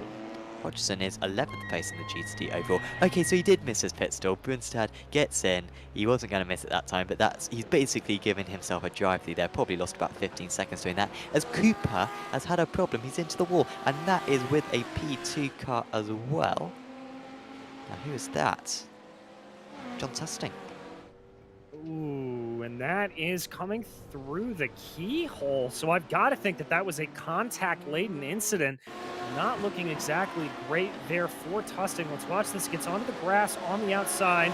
Dives down to the inside. A bit of a late move. And, yep, contact between the two. And another hit for Tusting just for good measure. That was Jason Hodgson, 2nd place in the amateurs with that second contact. Oh, I gotta feel bad for Warner there. He was not a fair move. Was it Cooper? Apologies. I think it was. Sorry, getting very, very confused. I think it was Warner, wasn't it? Who made that contact, but I do get the two of them quite confused. Yeah, they continue on their way regardless. Ray's 4.5 tenths of a second now ahead of Garton. Still no gaps being formed between these two. Hereford just maintaining that gap, maybe dropped back a little bit has Hereford, but still very much in range. And I do wonder, now they've got to be thinking about that undercut. Does Garton think, if I pit now, get those fresh tyres on, I can undercut him pretty much guaranteed? But yeah, we'll wait to see if he does choose to do that. Oh, that is contact there with Kraft, and I wasn't sure. It's one of the Mercedes. Healy, yeah. Big contact, and that's going to be race done for Nathan Healy. Yeah, he may have already used his faster pair, because he's been in the wars already so far. That is bad news. That was, well, I'm sure the stewards will look at that. It's tricky to tell because, you know, was the P2 alongside there? Should Healy have been more aware of his surroundings and open up the steering a bit more? Was it an over-ambitious move by the P2? It does just show the dangers of multi-class racing around here. Yeah, I think it's a bit of a flip of the coin. I mean, it was a bit of an ambitious move there for Kraft to make that dive down the corner, but he's able to carry a lot more speed into there, and I think Healy could have been a little bit more aware. As here, we've got some more GTD pit stops firing off. I see Wood and Cooper both diving down pit lane. It was Cooper who made that contact earlier on, by the way, just to clarify. Now I got a bit confused between Cooper and Warner. But yeah, it was Cooper who had that spin round, so probably, or well, at least potentially with some damage on that car. No surprise that he comes in a bit early. Let's see if Reyes comes in this time round. We're also expecting or at least I'm expecting the P2s in. It seems to make logical sense to me, at least if they didn't take tyres so far, that they would take tyres here. But we're seeing a lot of GTDs at the moment not taking tyres, so it doesn't seem like tyres are necessarily mandatory, as Kaiser is off the circuit right there. But I'm seeing only Southie, still the only driver to have taken tyres in the GTD field. So it seems as though actually not taking tyres is the way to go for these guys. I guess that that is the case, as drivers just opting here to take track position over that better grip. The temperature does continue to fall here. It's down now to 93 degrees of Fahrenheit on track. So I guess they're just hoping that this track is going to continue to cool down here around this Ohio circuit. And that will mean that chances are Gartson will not be able to do any undercut on Reyes. I mean, he might decide to pit on a different lap, of course, might get lucky with the traffic, and that could be a way past. But he can't just use those fresh tyres in order to get past. But I was listening along. Go for the fresh tyres. Let's you know, have a fast race towards the end of this one.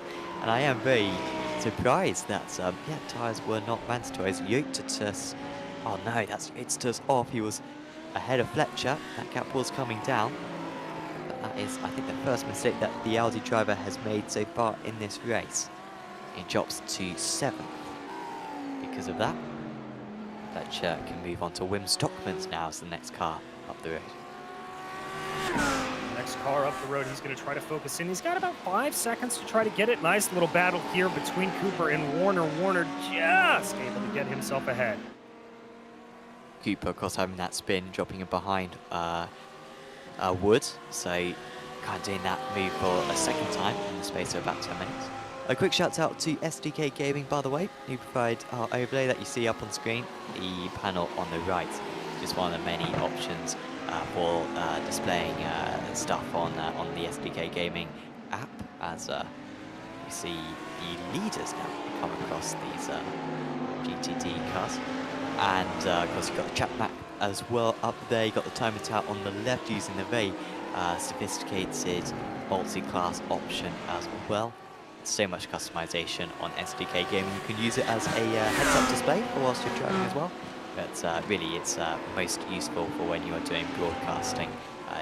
We really couldn't do the level of broadcast that we do on Apex Racing TV without SDK Gaming. So do check out sdk-gaming.co.uk in order to get yourself a subscription. And like I was saying earlier on, go download the free driver information app as well, because whenever you're in an official series, which we broadcast, we can then transmit that information over here, and also we can see your driver photos. We love to see your faces, so if you download it, upload a driver photo, preferably with the background transparent, then we can display that as Hicks has had an off. And Hicks was having a very consistent result, but he has had an off at that same old corner. Yeah, looks like, again, I would have to imagine he probably caught a little bit of the grass on corner entry just based off of where that car was. Let's watch it here. Hicks coming around. Am I right on that? Catches a little bit of the curbing. No, just lost it. Carried too much speed through the corner. Those rear tires not wanting to grip up. Whoa, almost contact. That was when John Tusting again. He's been in the wars as John. And yeah, contact right there. Oh wow, well, I thought he was grabbing there, Hicks, but it's just the way that he was reversing back. We'll take the faster pair, I imagine, and that will be very costly for Hicks, already being overtaken by Warner, who has pitted in this race. It was from Hicks. Oh, has he had a secondary instance? There goes the 21, and Hicks trying to get into the pits. So apparently there was an instant in the pits. Oh, I think it's just him coming to a stop. Oh my god, all these guys don't know where the pit stall is. I'm not blaming them at all. It's just it's impossible to get in. And Hicks, man, he must be pushing the limit of getting disqualified there. He's stationary, and that was just losing more and more time. Yeah, losing more and more time there. Unfortunately, good going to worse as we focus back in on that battle for GTD Pro. Garten doing a good job to just keep in the tire tracks here of Christoph Reyes, keeping up that pressure, and Reyes was standing it beautifully, but it looks like they're getting slowed down a little bit because Øystein Herford able to close in behind. Yeah, this is a proper three-way battle now. And if Herford's going to win this championship, he's really got to try to take some points off Reyes. Maybe not necessarily win, but he can't afford to drop more points. He's to by far the top two in the GTD standings at the moment. And has worked really hard because it wasn't a good qualifying from him whatsoever, but has doing really well in this race at the pace. Wait to see who's going to pit in first. No tyres we're expecting. It was a surprise to us, but based on what the others have been doing, it seems like it is just taking some fuel around this mid-Ohio circuit. So they will probably want to push it as far as possible, but if you've got a few P2s coming up behind you, it may well be worth coming in and trying to get those that pit stop done early and not get compromised by that other class. Still, guards not close enough coming out of turn 2 right there in the keyhole, and instead he well, if he wants to go for a dive, he could go for a dive, but it's not dive time yet for Gartzen. Has got a lot more or a lot less to lose, apologies, than Christoph Reyes, so he could maybe go for it in the last 5 minutes. He still waits behind, and of course will be saving a lot of fuel as well, and if he can just save a second worth of fuel, that might only be a litre or so, that might be enough to get past to come to pit stop. Exactly, and that's really what he's going to be hoping for, is to just have a little bit of a quicker pit stop around here. If he's able to save that time in pit lane, he doesn't have to make this pass out on track, and that will be massively helpful. As they continue around again, we're expecting at least 1 hour 5 they can reach, seeing how far the P2 cars went, but this is already further than the fuel would allow them to go at any of the other 3 meetings, and probably the remaining 2 meetings as well for this season. Just showing the fuel conservation nature of this track. So Reyes, the Belgian, continues round again. There are no other battles going on apart from O'Leary versus Kraft. It is close for the lead again. And again, no tyres being taken, it seems, by these P2 cars. If there were, then they would have already been into the pits in order to use the second set of tyres as much as the first set of tyres. Instead, we're just going to see these guys go as far as possible. O'Leary seemingly took more fuel at his pit stop. It's difficult to say, but you can see 2.5 seconds more stationary. Now that could be something else. You know, that could be maybe he had to reverse slightly into his pit stall. It could be that he just used more fuel in that first stint, so you know he had to take a bit more fuel in order to get back on balance. Or it could be that he is going slightly further in this second stint. It's tricky to say. Yeah, it is a little bit tricky to say, and the other thing with it is, remember, Kraft pitted about 4 laps before O'Leary trying to go for the undercut, as there comes the GTDs down pit lane. Christoph Reyes, the first driver of your leading pack to blink. If you're Gartson in this situation, DJ, do you pit now? It's hard to say. I think you've got to try to respond as quickly as possible. I think Hereford, without question, is going to come in. They've got to be getting near to the end of their fuel cycle. Well, right now, they've got a nice little gap of fresh air. I would also maybe try to push a little bit and see if I can hold this out for another lap if I'm Garten. It's a flip of the coin. Yeah, there's 3 LMP cars coming up, so we've got 5th place along with 1st and 2nd. Will they catch by the end of this lap? Yeah, they will do. They're very quick around this part of the circuit, so maybe that's what they were thinking. And of course, and I really want to predict this right again, remember the chaos that was caused by the pit entry at Red Atlanta earlier on in the season. This is a similar case. Now, will they actually be caught? Well, maybe Hereford might be caught here, but I think Gartson should get safe. And I think Gartson, well, he could pit again. He could pit now, or he might just stay out. Let's see what they do. Hereford wasn't caught, so he can come into the pits if he wants, and he does come into the pits. So he was lucky there, because if the LMP2s came across a second earlier, then he would have been caught. Gartson with the fast lap of the race, so he's not fuel saving anymore. He is going all out. He's on low fuel, remember. There'll be no tyre advantage for his rivals, and so Gartson is playing absolutely everything right now on circuit. And this is absolutely perfect for Garten. Where he was caught, he didn't have to check up through the keyhole, did not have to make any sort of changes in his line. He was just able to go for broke here. So good play by Garten. He's clearly got that F3 relative box up, or the SDK relative box even better, and he is able to keep going forward. Now, who is ahead out of Reyes and Hereford? Still Reyes. There he goes. Hereford losing time in that seemingly. So Reyes was stationary for about 4 tenths less. But considering that the gap was, well, what, half a second when they came into the pits? Seemingly had the same.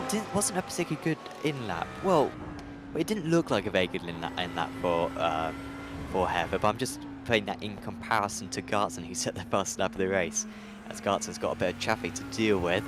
Now that's interesting, he decided to stay out, and I'm surprised about that because his lap times have been good enough. He should keep the lead had he pitted right there, because he's setting purple laps, and now he's got to get past this back marker, otherwise he could lose some time.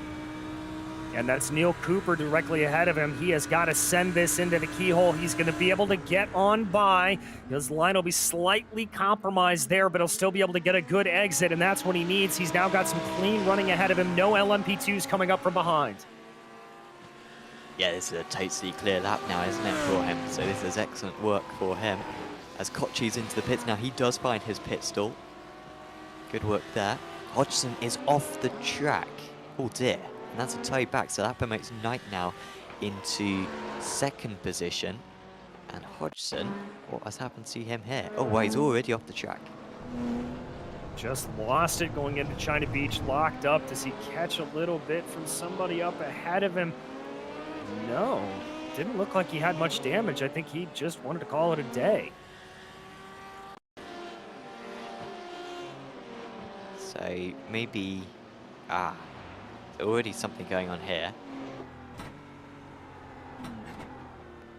Yeah, that car just did not want to turn in, so he must have picked up damage somewhere around in the keyhole, somewhere in that part of the track that we did not see, but that car was not handling correctly.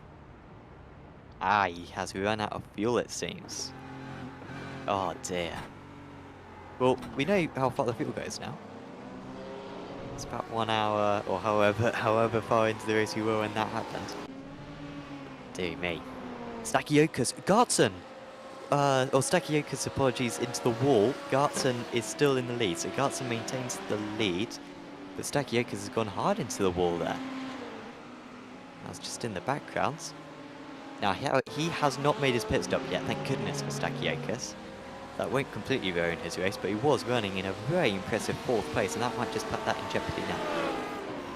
Very well might. Oh, just got a little bit offline, courtesy of the LMP2 coming from behind. Hard hit into the tire barriers there, but as you said, he will be able to come down pit lane and get that spare car.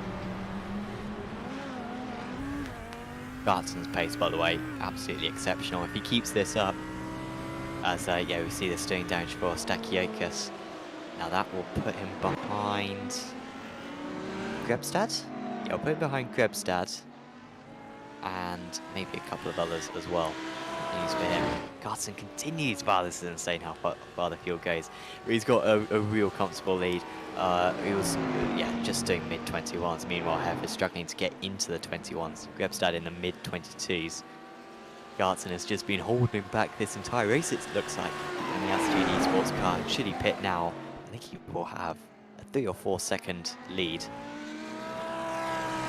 This is going to be a comfortable race win for him, it looks like, from here, unless something happens in the second stint. Stakiokas into the pit, so this will be interesting now, because I think he had about a 5-second advantage, I think, over Chris Warner before his incident.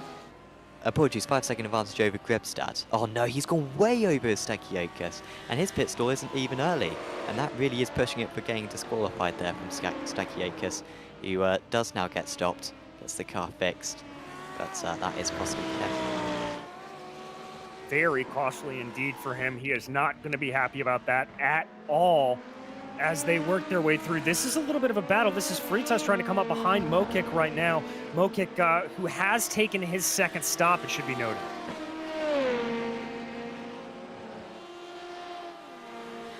Yeah, and Fritas as well taking that second stop as well. Although they both took it quite early, didn't they? They took it on lap 47 for Mocek, 46 for Freitas. That was 11 laps ago, which is about 15 minutes ago. Yeah, should be able to. So they just took it pretty much as early as possible. Did Freitas and Mocek. Still, seems like Sembera is the only driver to have taken tyres so far in this P2 field. He is about 20 seconds up the road at the moment. It's not seeming like taking tyres is worth a little bit. Hasn't found Sembera, it looks like, at least tonight. And Kraft is in. Here we go. So we did think he put a little bit less fuel in, didn't we? And so now O'Leary should be able to go, what, 1-2 laps extra? He could, in theory, go as many as 4 laps extra, as he pitted on lap 37. And we saw Kraft go 21 laps on that last stint, and O'Leary was able to make 37 on the last one, so he should be able to make about 4 laps if he wants to. Kraft's got to put in some super laps right now. He's got no Claysons at least to worry about. As the race leader's in for the GTDs. Seemed very quick on pit entry there, Gartson, but judging by how fast he's quick, how quick he's been for the rest of the race, no surprise there. Gets it stopped on the marks, won't be taking tyres, and by the time he comes out, he should be about 5 seconds clear of Christoph Reis. Might be behind Fletcher, but he'll be ahead of Reis. Oh, he missed his box, though. That is Garten having to back up into his box. That's going to cost him valuable seconds.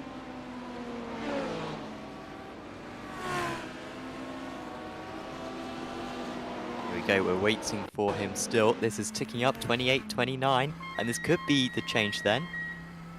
Now, did he speed? No, he didn't. 34 seconds, that's really long for Gartson, and he has lost the lead. he was going to be so far clear. But 9 seconds longer. Oh, there we go. You're absolutely right. Good spot, because I hadn't spotted it. I forgot something. Did he not, like, tick the fueling button? But that's on by default. Oh, man. Well, we saw the GTDs throw away the race win at Red Atlanta. But Gartson was so dominant. And he lost 9 seconds. 10 seconds even. So he would have been 3 seconds clear out in the lead instead of 7 seconds behind. Yeah, just an absolutely confusing situation there, Sam. I think the only explanation is that you're right. He must have auto-clicked off the fueling button, didn't take fuel, had to exit the pit stall and come back in. Yeah, I don't think I've ever seen that occur. Or maybe he just put so little fuel in, maybe put way too little fuel in, but must have been nothing, because obviously, yeah, he was allowed to leave the pit stall immediately. O'Leary into the pits. So he was able to go, is that 3 laps longer? Oh no, sorry, no, it was quite a bit further, wasn't it? It was 5 laps longer then, so I think you're about right on your judgment. So we wait to see if Kraft has done enough. Now, I haven't been comparing the lap time since, if we could get that graphic up. O'Leary, he's already on pit lane exit, but that's a... Whoa. Well, he's 13 seconds shorter in the pit stall. Wow. That is really surprising there. So O'Leary must have been saving up a heap of fuel. Yeah, he must have just been focused on saving nothing but fuel. Otherwise, he put a massive short fuel into the car. So we're going to have to pay close attention to the engine noises coming out of that 96 to see if he maybe continues to save here. And if he has to save that much fuel, I would then be concerned about Kraft's potential ability to catch him. Well, so far this season, in the straight fights at least we've seen between these two, it's been 1-1. At Red Atlanta, it wasn't a straight fight because Kraft was taken out of the race in the early stages. At Watkins Glen, could argue that maybe Kraft was faster, but Kraft made a mistake, and O'Leary was able to take advantage of that. And then last time at Daytona, Kraft was able to comfortably win. I obviously thought that Kraft would win this one as well, but O'Leary has put himself in a great position here, 12.5 seconds ahead, with 25 minutes to go, and if he has enough fuel to get to the end, he should be home and dry. But judging by, well, to be fair, many of the other P2s haven't come into the pits yet, so we'll have to maybe see what their pit stops times are. I honestly thought more than 10 seconds in the pit stop, but well, there we are. We wait to see if Kraft can start to close down that gap at all. Really no battles going out on circuit at the moment. We've got Freitas versus Mode Check. But even that's got about a second between the drivers. And apart from that, our time screen is completely white. So yeah, not too much happening out on circuit at the moment, as the pit stops have pretty much all been complete. Just a few more P2s to make their second stops yet. And that should hopefully bring a couple of these battles a little bit closer together. But yeah, as we continue to watch Freitas here working his way around, Mokic behind him, trying to catch in just a little bit. Both of them have taken their second stop, nice. So this is a battle.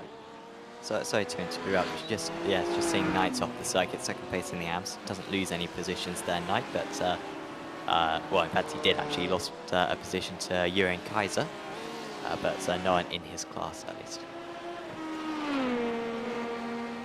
All right, and back to this battle. It looks like here that Mokic has been able to close this down big time over the first 2 sectors on this track to the tune of about 0.4 of a second. I wonder if Miguel Freitas had to save a little bit of fuel, if he potentially underfueled the car a little bit. I'm looking at the times right now to see Freitas was actually longer in the box than Mokic, so I don't think this is a fuel-saving run. It just seemed like a bad first couple of sectors, I think, cost him, because he was good in sector 3. On that last lap, he actually pulled away from Mode Check by half a second. So it seems to be just a short-term thing. He's got Sembera ahead, who has got fresher tyres, remember. Sembera, the only driver to have not taken who has taken tyres so far in this race. By the way, just if any if any O'Leary fans are a little bit concerned about the view he took in, good news for you guys, because John Barnes also only took 10 seconds of fuel. So it does seem like it's a legit strategy there from O'Leary, just taking monumental, small amounts of fuel there, giving himself that race lead. There's Fletcher, still got to pit. Maybe should have established that earlier on. Viewers who are just tuning in, maybe thinking that Billy Fletcher is leading the way, which would not be far from, you know, realism, because he's a very quick driver and his pace is very good at the moment. Fletcher. He pitted on lap 8 of this race because of contact early on when he was in a lead train of about 6 cars. He was one of, I think, 3 who got damage. He had very bad damage, had to get a faster pair, and that is why you are seeing him out in the lead at the moment. But he's pulling away, but he will need to pit probably in the next couple of laps. Yeah, next couple of laps is when I anticipate him needing to come in, probably by about the 123 mark, if my math is correct. He should come out. This will be very good for Fletcher, because I think earlier on he was down in about 15th place overall in the GTDs. Should come out in that huge gap between Gartzen and Grebstad, about 26 seconds currently splits Gartzen and Grebstad. He kind of got the front 3 of Ray's, Hereford and Gartzen. Fletcher will not be battling with those guys. He will be a fair bit behind. I think, yeah, probably 20 seconds behind these guys, 25 seconds maybe even. But he will be in a comfortable 4th place, which I think he would have taken earlier on when he had that instant. Gartzen is coming at Hereford very quick. The gap down to 1.6 seconds now between 3rd and 4th in the GTD Pros. And on that last lap, just on the timing tower, you can see 0.2 of a second faster for Gartzen. So expect to see a change of position for that place fairly soon, albeit overtaking, of course, has been very tricky so far. Has been very tricky, but with Garten's just absolute pace that we saw when he was able to run free, I have got to think that he will be able to get that move done and dusted. Focusing back here on Warner as Jojotis behind him, trying to close in about 2.7 seconds back. Yeah, what's the lap time comparison? He taught us, of course, was ahead of Warner earlier on and Grebstad, and he did drop both those places. He had an off at turn 1. It taught us 7/10 slower on that last lap. In fact, he's going to be under pressure from Stakiokas by the end of this race potentially, because, well, if anything, to be fair, that was, I think, just a very weak lap there from Yutortus. See, on other laps, he's been matching or better than Warner, as Fletcher is finally into the pits. So will not need to take a lot of fuel here. I think 20 minutes worth. Let's see what it is. 6, 7. Here comes the front 3. They'll all be able to get past fairly quick. But Fletcher, well, I said 20 seconds behind. He's actually going to be a fair bit closer than that. I think only about 10, 15 seconds behind. And you'll have quite a quiet race in 4th race, I think, to the 4th place to the end.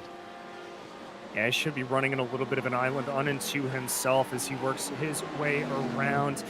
Focus on the leader now, Christoph Reyes. Remember, he's got about a 3.5 second gap back to Hereford. That gap between Garten and Hereford coming down to about under a second here at this point.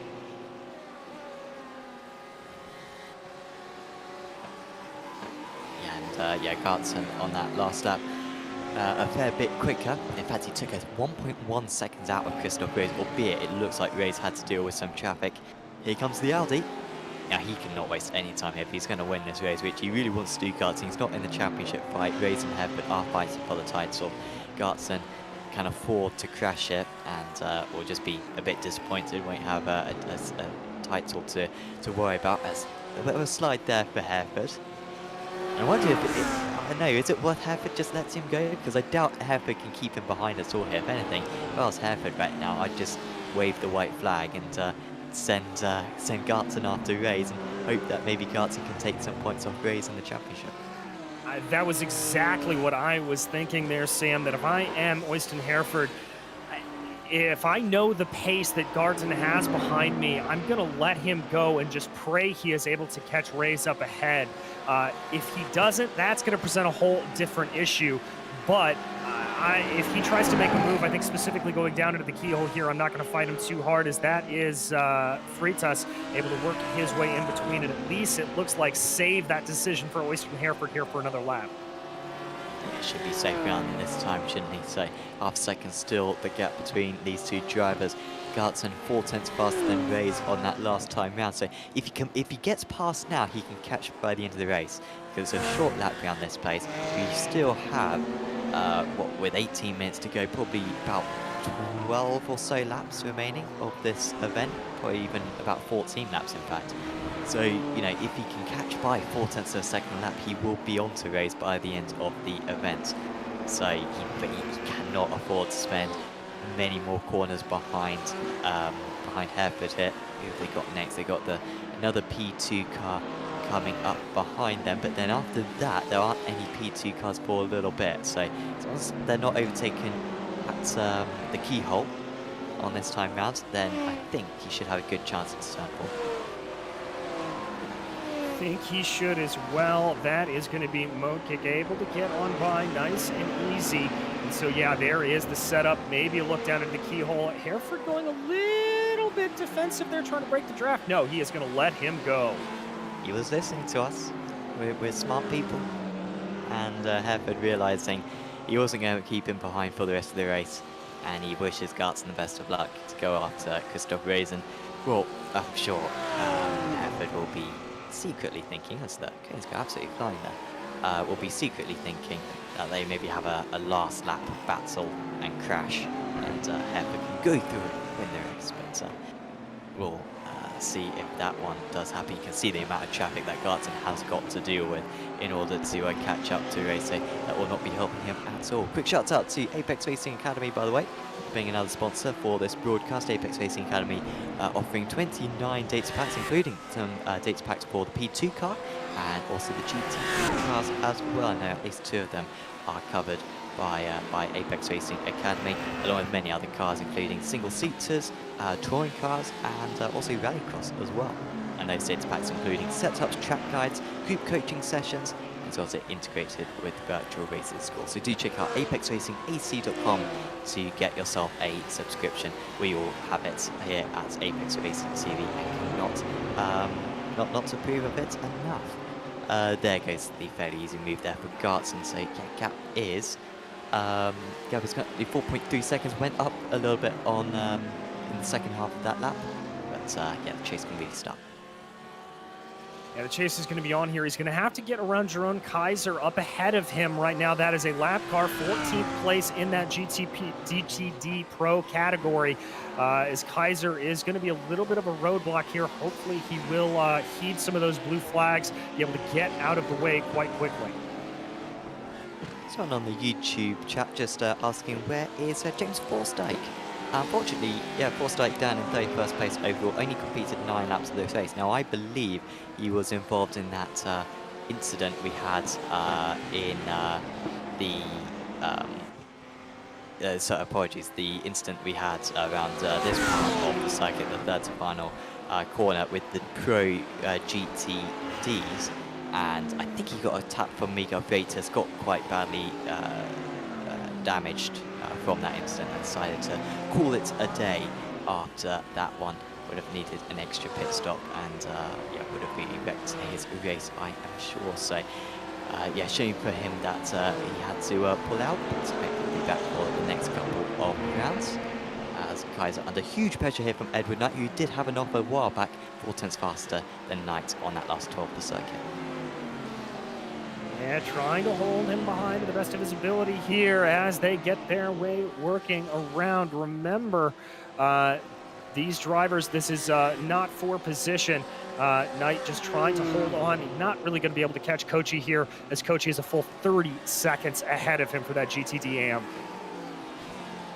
Quite close now for the lead in the P2s. We've got 2 exciting battles going on, as Neil Cooper has had an off. That's a shame for him. He was taken out unfairly earlier on. Twice, actually, I think he was taken out unfairly. The second one particularly unfairly by a P2 car. But that is another instant for him. He gets overtaken by Kochi. That could be good news for Kochi. Gets himself an extra championship point, but I imagine I imagine Cooper might have the pace to re-overtake. He goes defensive, he's right to the inside. Now you don't need to, not too tricky to overtake around this. Like, the track's so narrow, so you can pretty much cover off all angles fairly easily. And Kochi holds on with a good exit as well in that BMW. Now, in the lead of the P2's gap down to 4.5 seconds. Or is it 4.5 seconds? It is 4.5 seconds. O'Leary, that gap was at about 12 seconds. And it was only about 8 laps ago, I think. Look at that, 1.2, 1.7 that last time round. Now, Kraft has got a few extra cars to overtake, but he is on target to catch up right now. So O'Leary, I wonder if you could ride on board with him, just to hear if he's saving a little bit of fuel, because we know he took very little fuel at that second pit stop.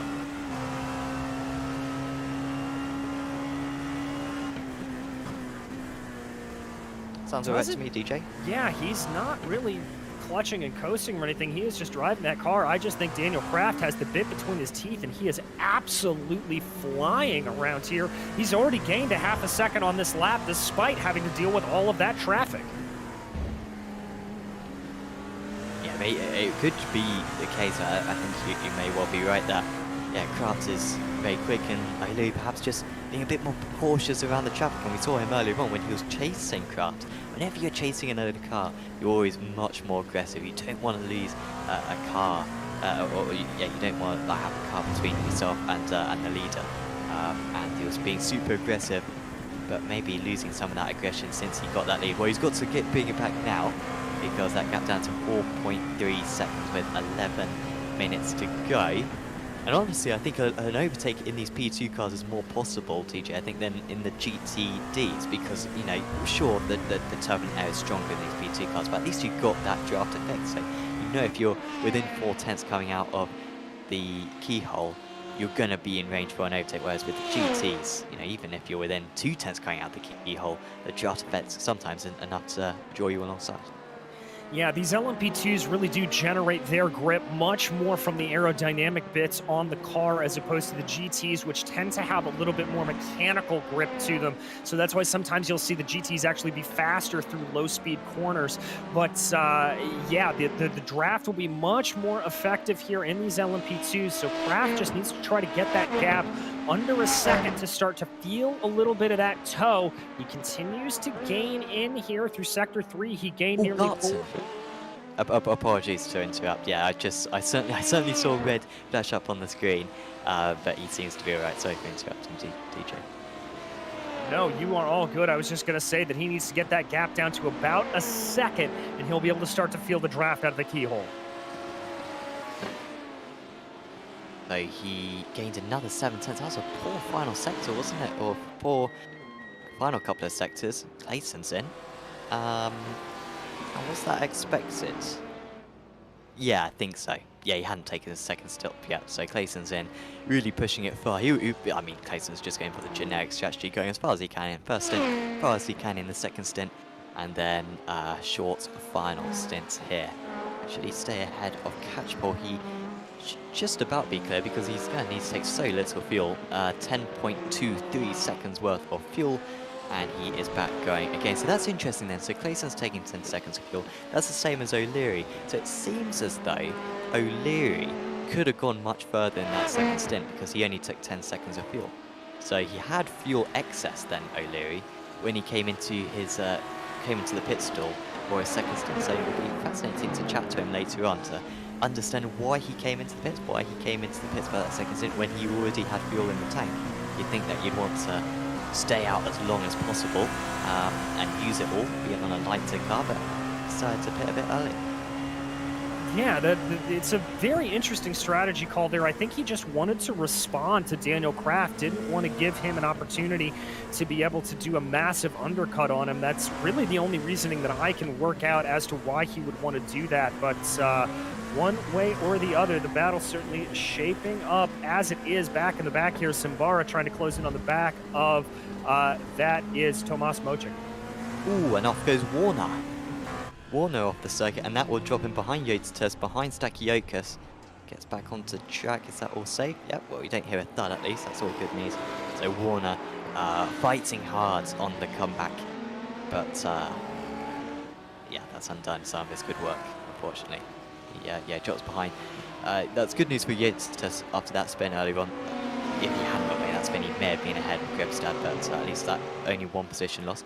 Biddy Fletcher, by the way, I've sort of ruled him out. He's now only 3 seconds behind Oyston Hereford. So Fletcher, last up he was 4/10 faster. He won't quite catch by the end. But Biddy Fletcher, amazing performance from him tonight. He has been super quick. He was about half a minute behind at one point, as we see Clayson's off in 3rd place. Will stay ahead of Catchpole at least. But yeah, I think Fletcher was about half a minute off the lead. He's now only about 12 seconds off the lead.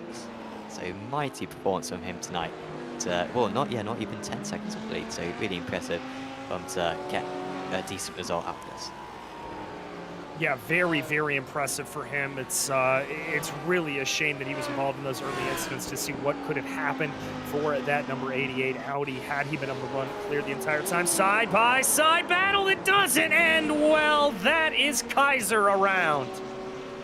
Oh, they've been fighting for a while, haven't they, Knights? He was catching up to Kaiser, went for the move, and now contact between the two of them. Kaiser doesn't drop any extra positions. He's still got 20 seconds back to Selfie, at least for him. But in fact, Selfie's had to take an extra pit stop. It seems a bit more recently. 2 stops for him, which is unusual. Catchpole into the pits in the people, so he had another pit stop to make anyway. Now, this will be close between himself and Barnes. In fact, I think Barnes will be passed, but I think Catchpole will stay ahead of Freitas. I think that's going to be just about right. This should be a true splash and dash, probably under 10 seconds stationary for Barnes, or for Catchpole. Yeah, Barnes goes by, waiting for Freitas to come by. Freitas just now working his way through Thunder Valley. So yes, indeed, that will be Alistair Catchpole back out into 5th.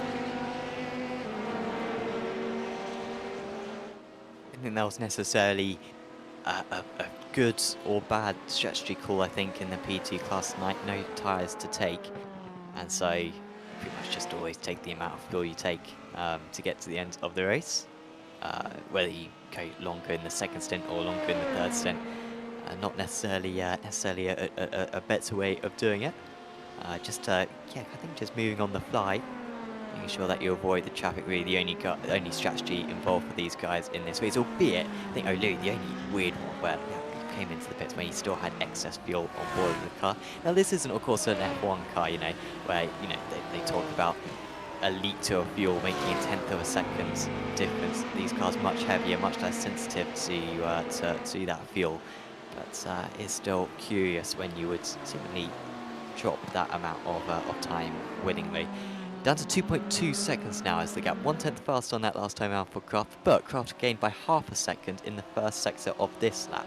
So he's closer than ever. 4.5 minutes to go. It doesn't look like he's going to catch at the moment. He needs some traffic to get involved. He needs some luck. Yeah, I just don't think he's quite going to have the closing speed. Lost out by about a 1/10 there in Sector 2. He just needs some really, really good luck to fall his way. The next car's up the road. That's Kaiser, Valo, and seeing Sembra way up the road from that as well. So this may be a little bit too late for Daniel Kraft, but rest assured he is going to be pushing as hard as he can to try to close down that now 2.5 seconds. It's pretty much no traffic to the end of the race, will there, for them, because they'll have the 14th place car, they'll have the 4th place car. Well, how many more laps are we going to get? So we've got 3 minutes 50 across the line. So that will be, well, just about, that will be close then. So it's that will be really close. So I think we're going to get 4 more laps in, but only by about 3 seconds. So keep an eye on the timer in 3 laps time, because I think we would just about get an extra lap in. And that is very good news for Kraft. That might just be enough for him to catch up. That last lap gained by 6:10. So if you can keep that up, he will be on the tail come the last corner, pretty much. But he needs to really be on the tail with a lap to spare in order to go for a move, obviously. Good moment there for O'Leary to pass, but he's now going to catch up to the next GTD car in a bit of a tricky place. However, Kraft is going to catch up to another GTD car in a tricky place as well. So it seems like this is not going to be really affecting either. No, it doesn't really seem like that's going to happen. Billy Fletcher there having an off coming into the carousel. He's hit the wall, I think, there. He's got damage. Does he need... Oh no, he needs to come into the pits. It's too bad. Damage is too bad. And this will drop him. Whoa, has he may have used his fast repair already as well, Fletcher. Has he run out of fuel? No, he's got a meatball flag there, so he is forced to come down pit lane. I think that's what it is. Seemed a bit slow on pit road to me, but I think you are right. Yeah, again that meatball, and yeah, probably already used his fast repair. Had that incident earlier on, of course. So really good recovery from Fletcher, but undone now. Here it was. Let's the LMP2s go. Ooh, Oh, did no. he get a little bit of help there? Just wondering who that could be. Could have maybe been Mochek. It's the number 11. That was Sembra. That was Simbara that hit him. Ah, yeah, Mochek just ahead. And yeah, Sembra with that contact. Sembra losing a bit of time. Pitted, yeah, lap 71. I don't know, I thought he was clear of these guys, but yeah, maybe I didn't factor in the pit stops. Anyway, he's trying to get past again here, as there goes Cooper out to the pits. That's his second pit stop, this is for Cooper. Not sure why he's had to do that. Lots of stuff going on. Jack still got to keep up with all of it. Gap in the lead, that's 2.4 seconds. Gap in the lead of the GTDs, down to 1.5 seconds between Rays and Gartzen. That's looking a little bit close on that. Last lap, Gartzen gained by 0.3 of a second. And on this lap, really gained quite a bit of time, it seems, as well. 0.4 in the first sector alone. It's getting closer, still got a GTD though in between them. Yes, he does, and that is going to be Simon Brunstad in between them, so he's going to hopefully dispatch him coming through Thunder Valley rather, and hope he doesn't get too caught up here over turn 9. Brunstad just getting out of the way. That's going to be very helpful for Garton as they work their way around now. That gap coming down to under a second.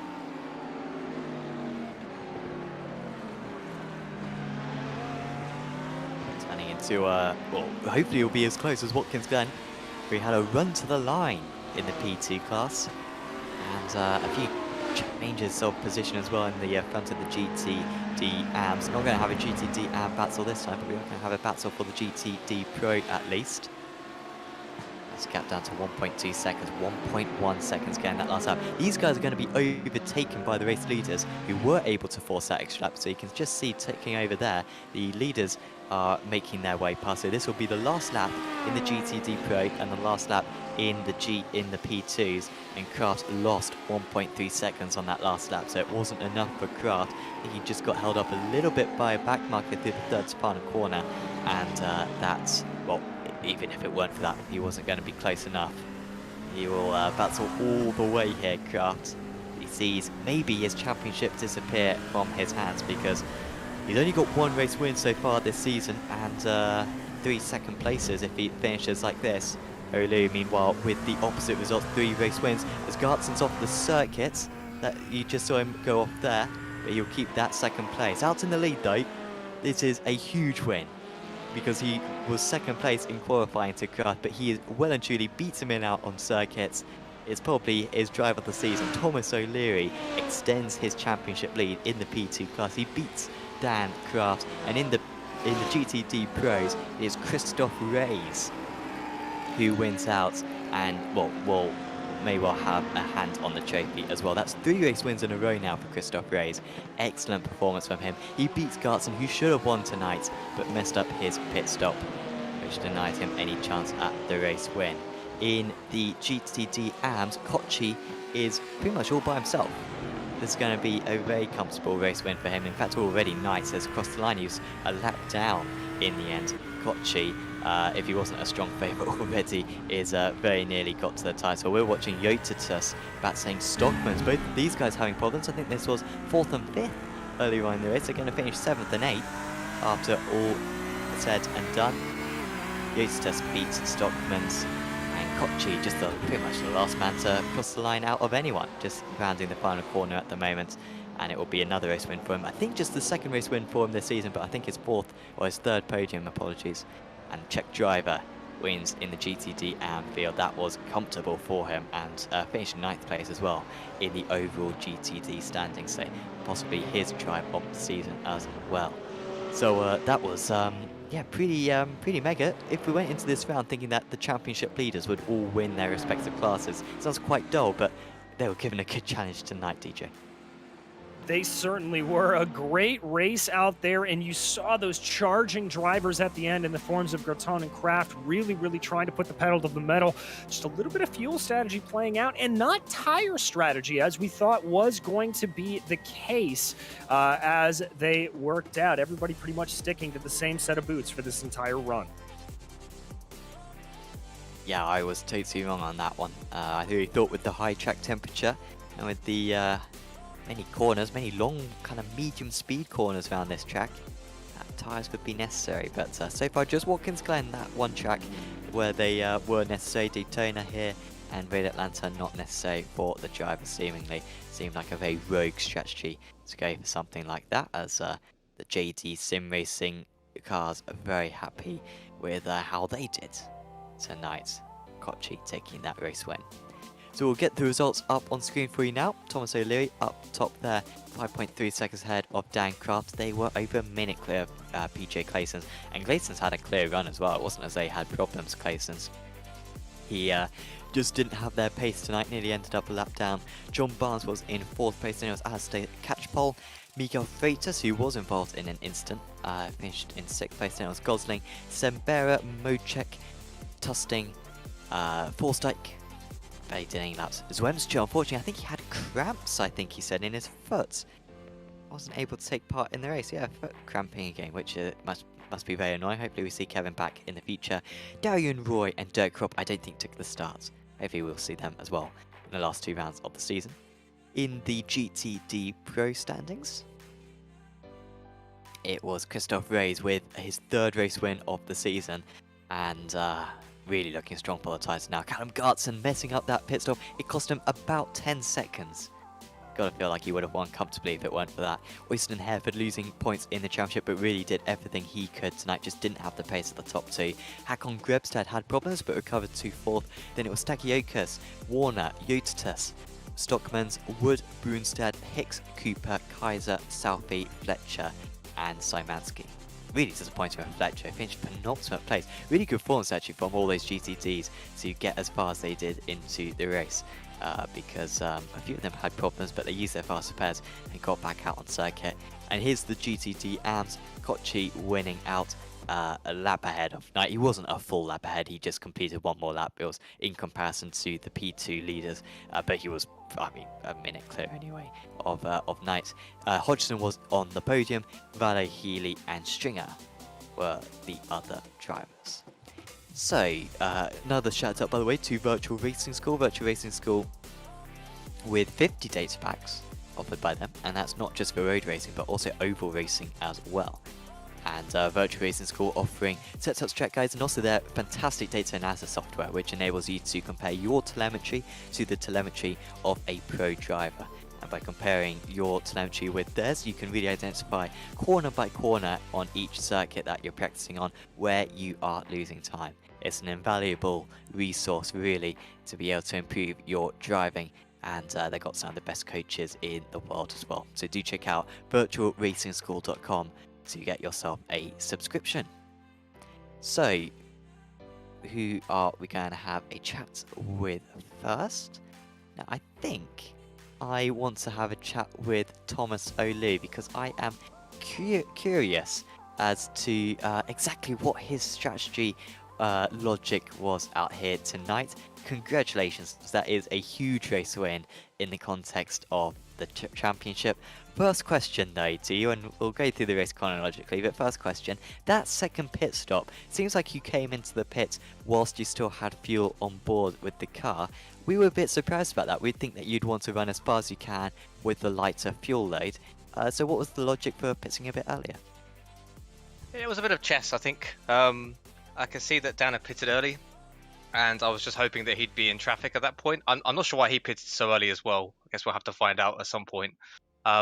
But I figured I had some clean laps ahead of me with no traffic, so I went through those, and then as soon as I started to catch a bit more traffic, I just decided, okay, I'll box now, and that means at least, I don't get jumped by Dan in the pit stop phase, and I think it worked fairly well. Yeah, you had a big gap on him. You had a much shorter pit stop, I think 13 seconds shorter stationary, which really enabled you to build up that gap. Going back to maybe the start of the race, you were out-qualified by Daniel, and he's been superb in qualifying. Going into the race, were you confident that you were going to be able to keep up with him? Because of course at Daytona, he did seem to have maybe 3 or 4 tenths on you. But tonight, it seemed like you had the pace on him. I mean, were you a bit surprised about that, or were you confident going into this round? I haven't driven mid-higher in a long time, but I felt reasonably comfortable and confident going into the race, and I think qualifying pace showed that. Obviously a bit disappointing not to get pole with such a small gap, but considering how close I was this race compared to Daytona and even previous weeks before that, I think we can be quite be proud of the pace in qualifying, and I think we translated that quite well into race pace as well. Yeah, absolutely. And then those closing stages, the gap was 12 seconds, then it was 8, then it was 5, then it was 3. Was that you being a little bit more patient in the traffic? Because it seemed as though when he got that gap down to 3 seconds, you were able to maintain it for like those last 10 laps. I mean, it seemed like you had the pace, when you needed it. Were you in total control there, or were you getting a little bit nervy when that gap was coming down? Well, I think it's good to be honest in these situations, and it was a bit frustrating, catching traffic in the awkward spots all the way through. And I think a part of it is tyre wear, and I think Dan did a great job of doing that, as well as being fast. So that was probably a reason as to why he caught me. But I think it was just awkward traffic for me to the end, and then it when the gap sort of steadied out and stayed at 3 to 4 seconds. I think the traffic between us was quite equal, so I think that was a good reflection of where our pace was, and obviously it stayed 3 to 4 seconds until the end. Just a word on the tyres as well.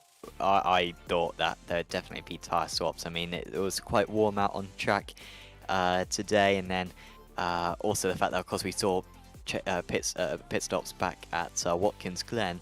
Was it ever a consideration in warm-up when you were practicing around this circuit to not take tyres? And why do you know why the tyre wear is so much sort of less here than it was at Watkins Glen? I'm not sure why it was different. I know that iRacing did a patch post the race that we did there at Watkins, which sort of fixed the tyre wear a bit, brought it back to where it should have been, as I think it was quite overpowered in the race that we did. But I think with such a short third stint, I don't think anybody wanted to take tyres, and it was just tyre preservation the whole way through. That's interesting to hear. I did not realise there was a patch. That does explain a bit, and certainly, the strategy playing a part as well. Well, congratulations, Thomas. Also, a word on the last 2 rounds. I mean, I think it gets a bit complex with the scoring, but if you finish second place in the next 2 rounds, I think at worst will you tie with Dan for the championship. So, I mean, you're in quite a good position. You pretty much need to just beat him in one race to the end of the season, and that should be enough to win the title. Is that how the maths work? I'm not sure. I haven't checked, but I think I'd be wildly optimistic if I think I could beat Dan in one of the last races, because evidently he's a very quick driver, and I think there's a lot can happen in those last 2 races. So I think it's hard to predict what will happen. I think we just got to go out there each week and put our best effort in and see if it's enough to win, really. Well, best of luck for that, Thomas. Is there anyone you'd like to give a shout out to?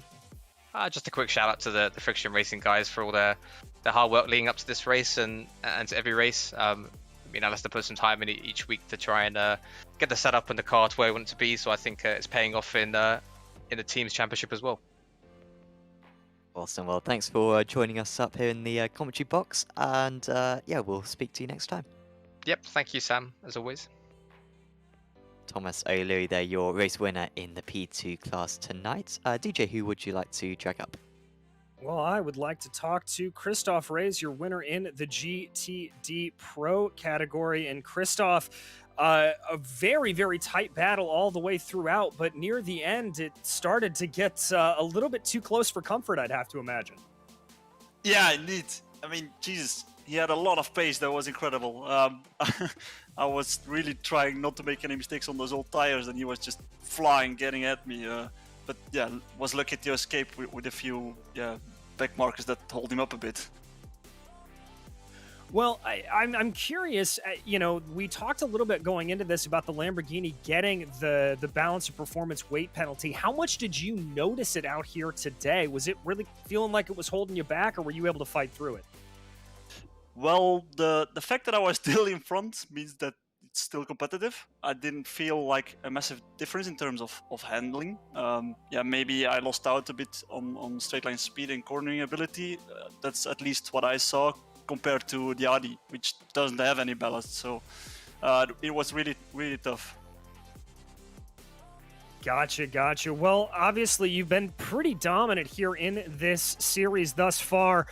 Are you starting to keep an eye on the championship prize, or is there a little bit more of a hesitation just focusing race by race? Well, after the win in the second race, it was mindset basically on that. I'm usually kind of the driver that tries to avoid mistakes as much as possible, not to get involved in any accidents, and then you're almost guaranteed to get good results. But of course, this is above any expectations. So yeah, just trying to keep this up, and some solid performances in the next race should hopefully get me a good shot at the championship. Well, we wish you the best of luck for it, my friend. Anybody you want to thank for this win here today? Thank you. Yeah, just Flemish Team Sport. My team is always supporting us together with Mathieu. It's just nice talking to each other in the race. And thanks to our sponsor Viraco, we were able to participate. Well, thank you, and congratulations again on the win here today, Christoph. Thank you. Thank you all. Sam, I throw it back to you. Yeah, we're going to have a chat with Callum Reed-Gartson, who joins us in the commentary box now. Callum, well, thanks for having a chat with us, because I imagine you're not the happiest person out here tonight, because you were so quick, but then that whole race pretty much decided by that pit stop. Talk us through exactly what happened, because we were very confused up here. Yeah, it was a great race. I was doing really well at one stage, and then when I went into the pit box, I encountered a refuel bug. So it stopped refuel. It started refueling me, then stopped refueling me. So I had to re-engage it again to get enough fuel. So yeah, that kind of ruined my race essentially. But yeah, it was a good race up until that point. Yeah, it was very good. In the early stages, it was really tight between yourself and Christoph. You seem to be. Were you holding back a bit of pace in the early stages, saving fuel, because you had quite a train of cars behind you in the early stages? I mean, were you holding a little bit of pace back, or was that sort of your maximum pace in those early stages? No, I was literally just saving fuel and managing my tyres throughout the race, because the temperatures were fairly hot and it's kind of a cruel track on tyres. So I was literally just saving fuel, managing my tyres, and then Christoph overtook me one stage, and I thought, nah, I may as well just let him have it. I'll just sit behind him, save fuel. He was pushing, so I think I went like 4 or 5 laps longer in the first stint. So I saved a hell of a lot of fuel, but unfortunately, due to the error in the pit stops, yeah, lost that gap. But managed to get it back to a certain extent. I was pushing like absolute crazy. Literally, I was just drifting the car more or less the entire time throughout the rest of the race. But yeah, great job to Christoph. He ran a good race, so well done to him. Yeah, it was. Yeah, it was getting close by the end. I mean, I think you got the gap down to about a second and a half or so. If you had caught him, do you think you would have been, or how long do you think it would have taken to overtake? Because it seemed very tricky to overtake today. Do you think you would have just needed one shot at it, or would it have been something that would take 4 or 5 laps and kind of waiting for him to make a bit of a mistake? Bit of a 50-50 really, because he tends to brake a little bit earlier. So I feel like a move going down into the second back straight, I think that could have worked. I was quicker in some areas than him. I was like holding back for the first part of the stint, so I kind of gauged fairly quickly where he was quick. He was quick during the in sector 3. Towards the end of the lap, he was quicker through there, but the sector 1 and sector 2, I was quicker. So I think I could have got a run on the back straight into the braking zone through there. next up we've got Road America, very different circuit to this. What are your thoughts on that track, and can we expect to see you for that round of the season? Yeah, great track, good track. I enjoy it, so should be a really good race. Awesome. Well, thanks for having a chat with us, Callum, and of course, really well done on the result tonight. Is there anyone you'd like to give any thanks to? Yeah, sure. Obviously, you guys for doing the commentary, and also my team, Altitude Esports, as well as the sponsors as well, Ace Tech Sim Sports, free sim stickers. Those guys are really good, and they've welcomed me with warm arms, which is nice. So shout out to those guys. Awesome. Well, congratulations once again on the podium, and best of luck in 14 days' time. Thank you. Take care, guys. Callum Gartson there, your runner-up in the GTD Pro field tonight, and yeah, interesting, DJ, to get that little bit of reaction. We kind of thought it must be like ticking the tyre box, but at least according to Callum, it was a bit of a glitch where, yeah, the fuel stopped going in, which yeah, it's super unlucky for him, because otherwise that would have been a really impressive race win.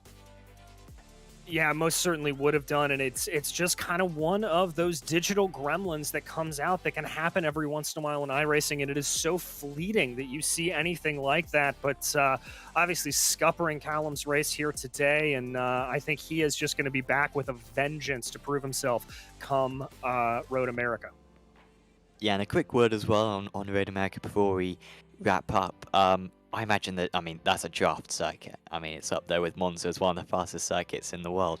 I think particularly O'Leary and Craft. I mean, I guess the traffic will divide them up a bit in that middle sector, but with the draft in the P2, I mean, you could see those guys absolutely glued together for, at least in the early stages, before they come round to lap the other cars, because I would have thought the draft effect being in P2 would be absolutely huge around that place. Yeah, it certainly is, and you're going to really see pretty much two primary overtaking opportunities. That's going down into turn 5 and going down into Canada Corner. While the main straightaway is pretty long, that first corner in the LMP2s is really only about a third gear corner. It's very brush breaky, and it's kind of hard to get a pass done. So two good overtaking opportunities, but the other big part that's going to come into it is there are a lot of faster corners through there, and I think we're going to have to watch out for the aero wash. I'm specifically looking at the carousel and the kink as two areas where drivers are going to have to be very careful. Yeah, you make a very good point. Yeah, carousel might see some alternative lines perhaps, and then the kink should just about be flat out in the P2 in the draft. Certainly in clean air it will be flat out, but yeah, in the draft it will be a bit more tricky, and of course in the GT3 as well, always tricky is that corner. Maybe an opportunity for a bit of a pile up, as we've seen in the past on Apex Racing TV on the channel. Well, that pretty much rounds us off then for this week of the Simracersworld IMSA Winter Series. This is a fortnightly series every 2 weeks. So of course do make sure to tune in for the next couple of rounds. We've got 2 more rounds to go at Road America, like we were saying before, in 2 weeks time, and then 2 weeks after that we will be over at Sebring for the season finale, and certainly that P2 class looking really close for the Titans, and still opportunities for Jazz to come back in the GTD Pro and the GTD AM as well. Of course, if you've enjoyed this video, do leave a like on it, then you're more likely to get recommended our videos in the future, and also helps us out on the YouTube algorithm as well. And also subscribe to Apex Racing TV so you can check out all of our future broadcasts as well.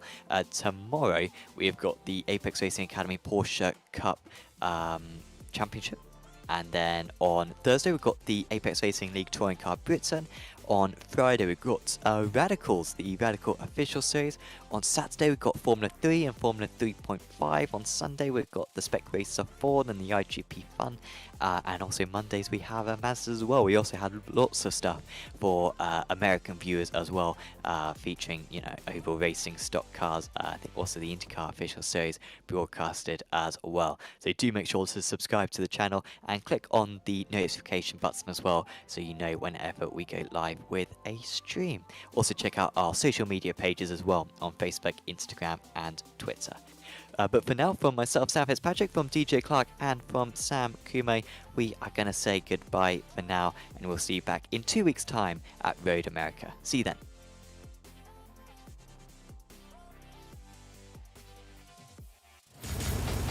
Are you struggling for consistency in your sim racing? Does your iRating look like a roller coaster? If so, we have good news for you. The way to get more consistent is to first understand what you're doing differently than the professionals. And VRS is the answer. With our competitive subscription, you will have the telemetry, setups, tutorials, and everything else you need to fully analyze your driving. Our data packs and the ability to compare your driving with the best in the world will show you exactly where to adjust your inputs, change your driving line, and shave seconds off of your lap times. And our powerful and precise Direct Force Pro wheelbase and precision pedals are being used by some of the world's best drivers, including Peter Berryman, John Robertson, Brandon Trano, and IndyCar World Champion Alex Palou. All these champions agree that VRS hardware is not just the best on the market, it's also priced well below the competition. So if you're looking to upgrade to direct drive and the best pedals in sim racing, VRS is your answer. If you want to get better, get faster,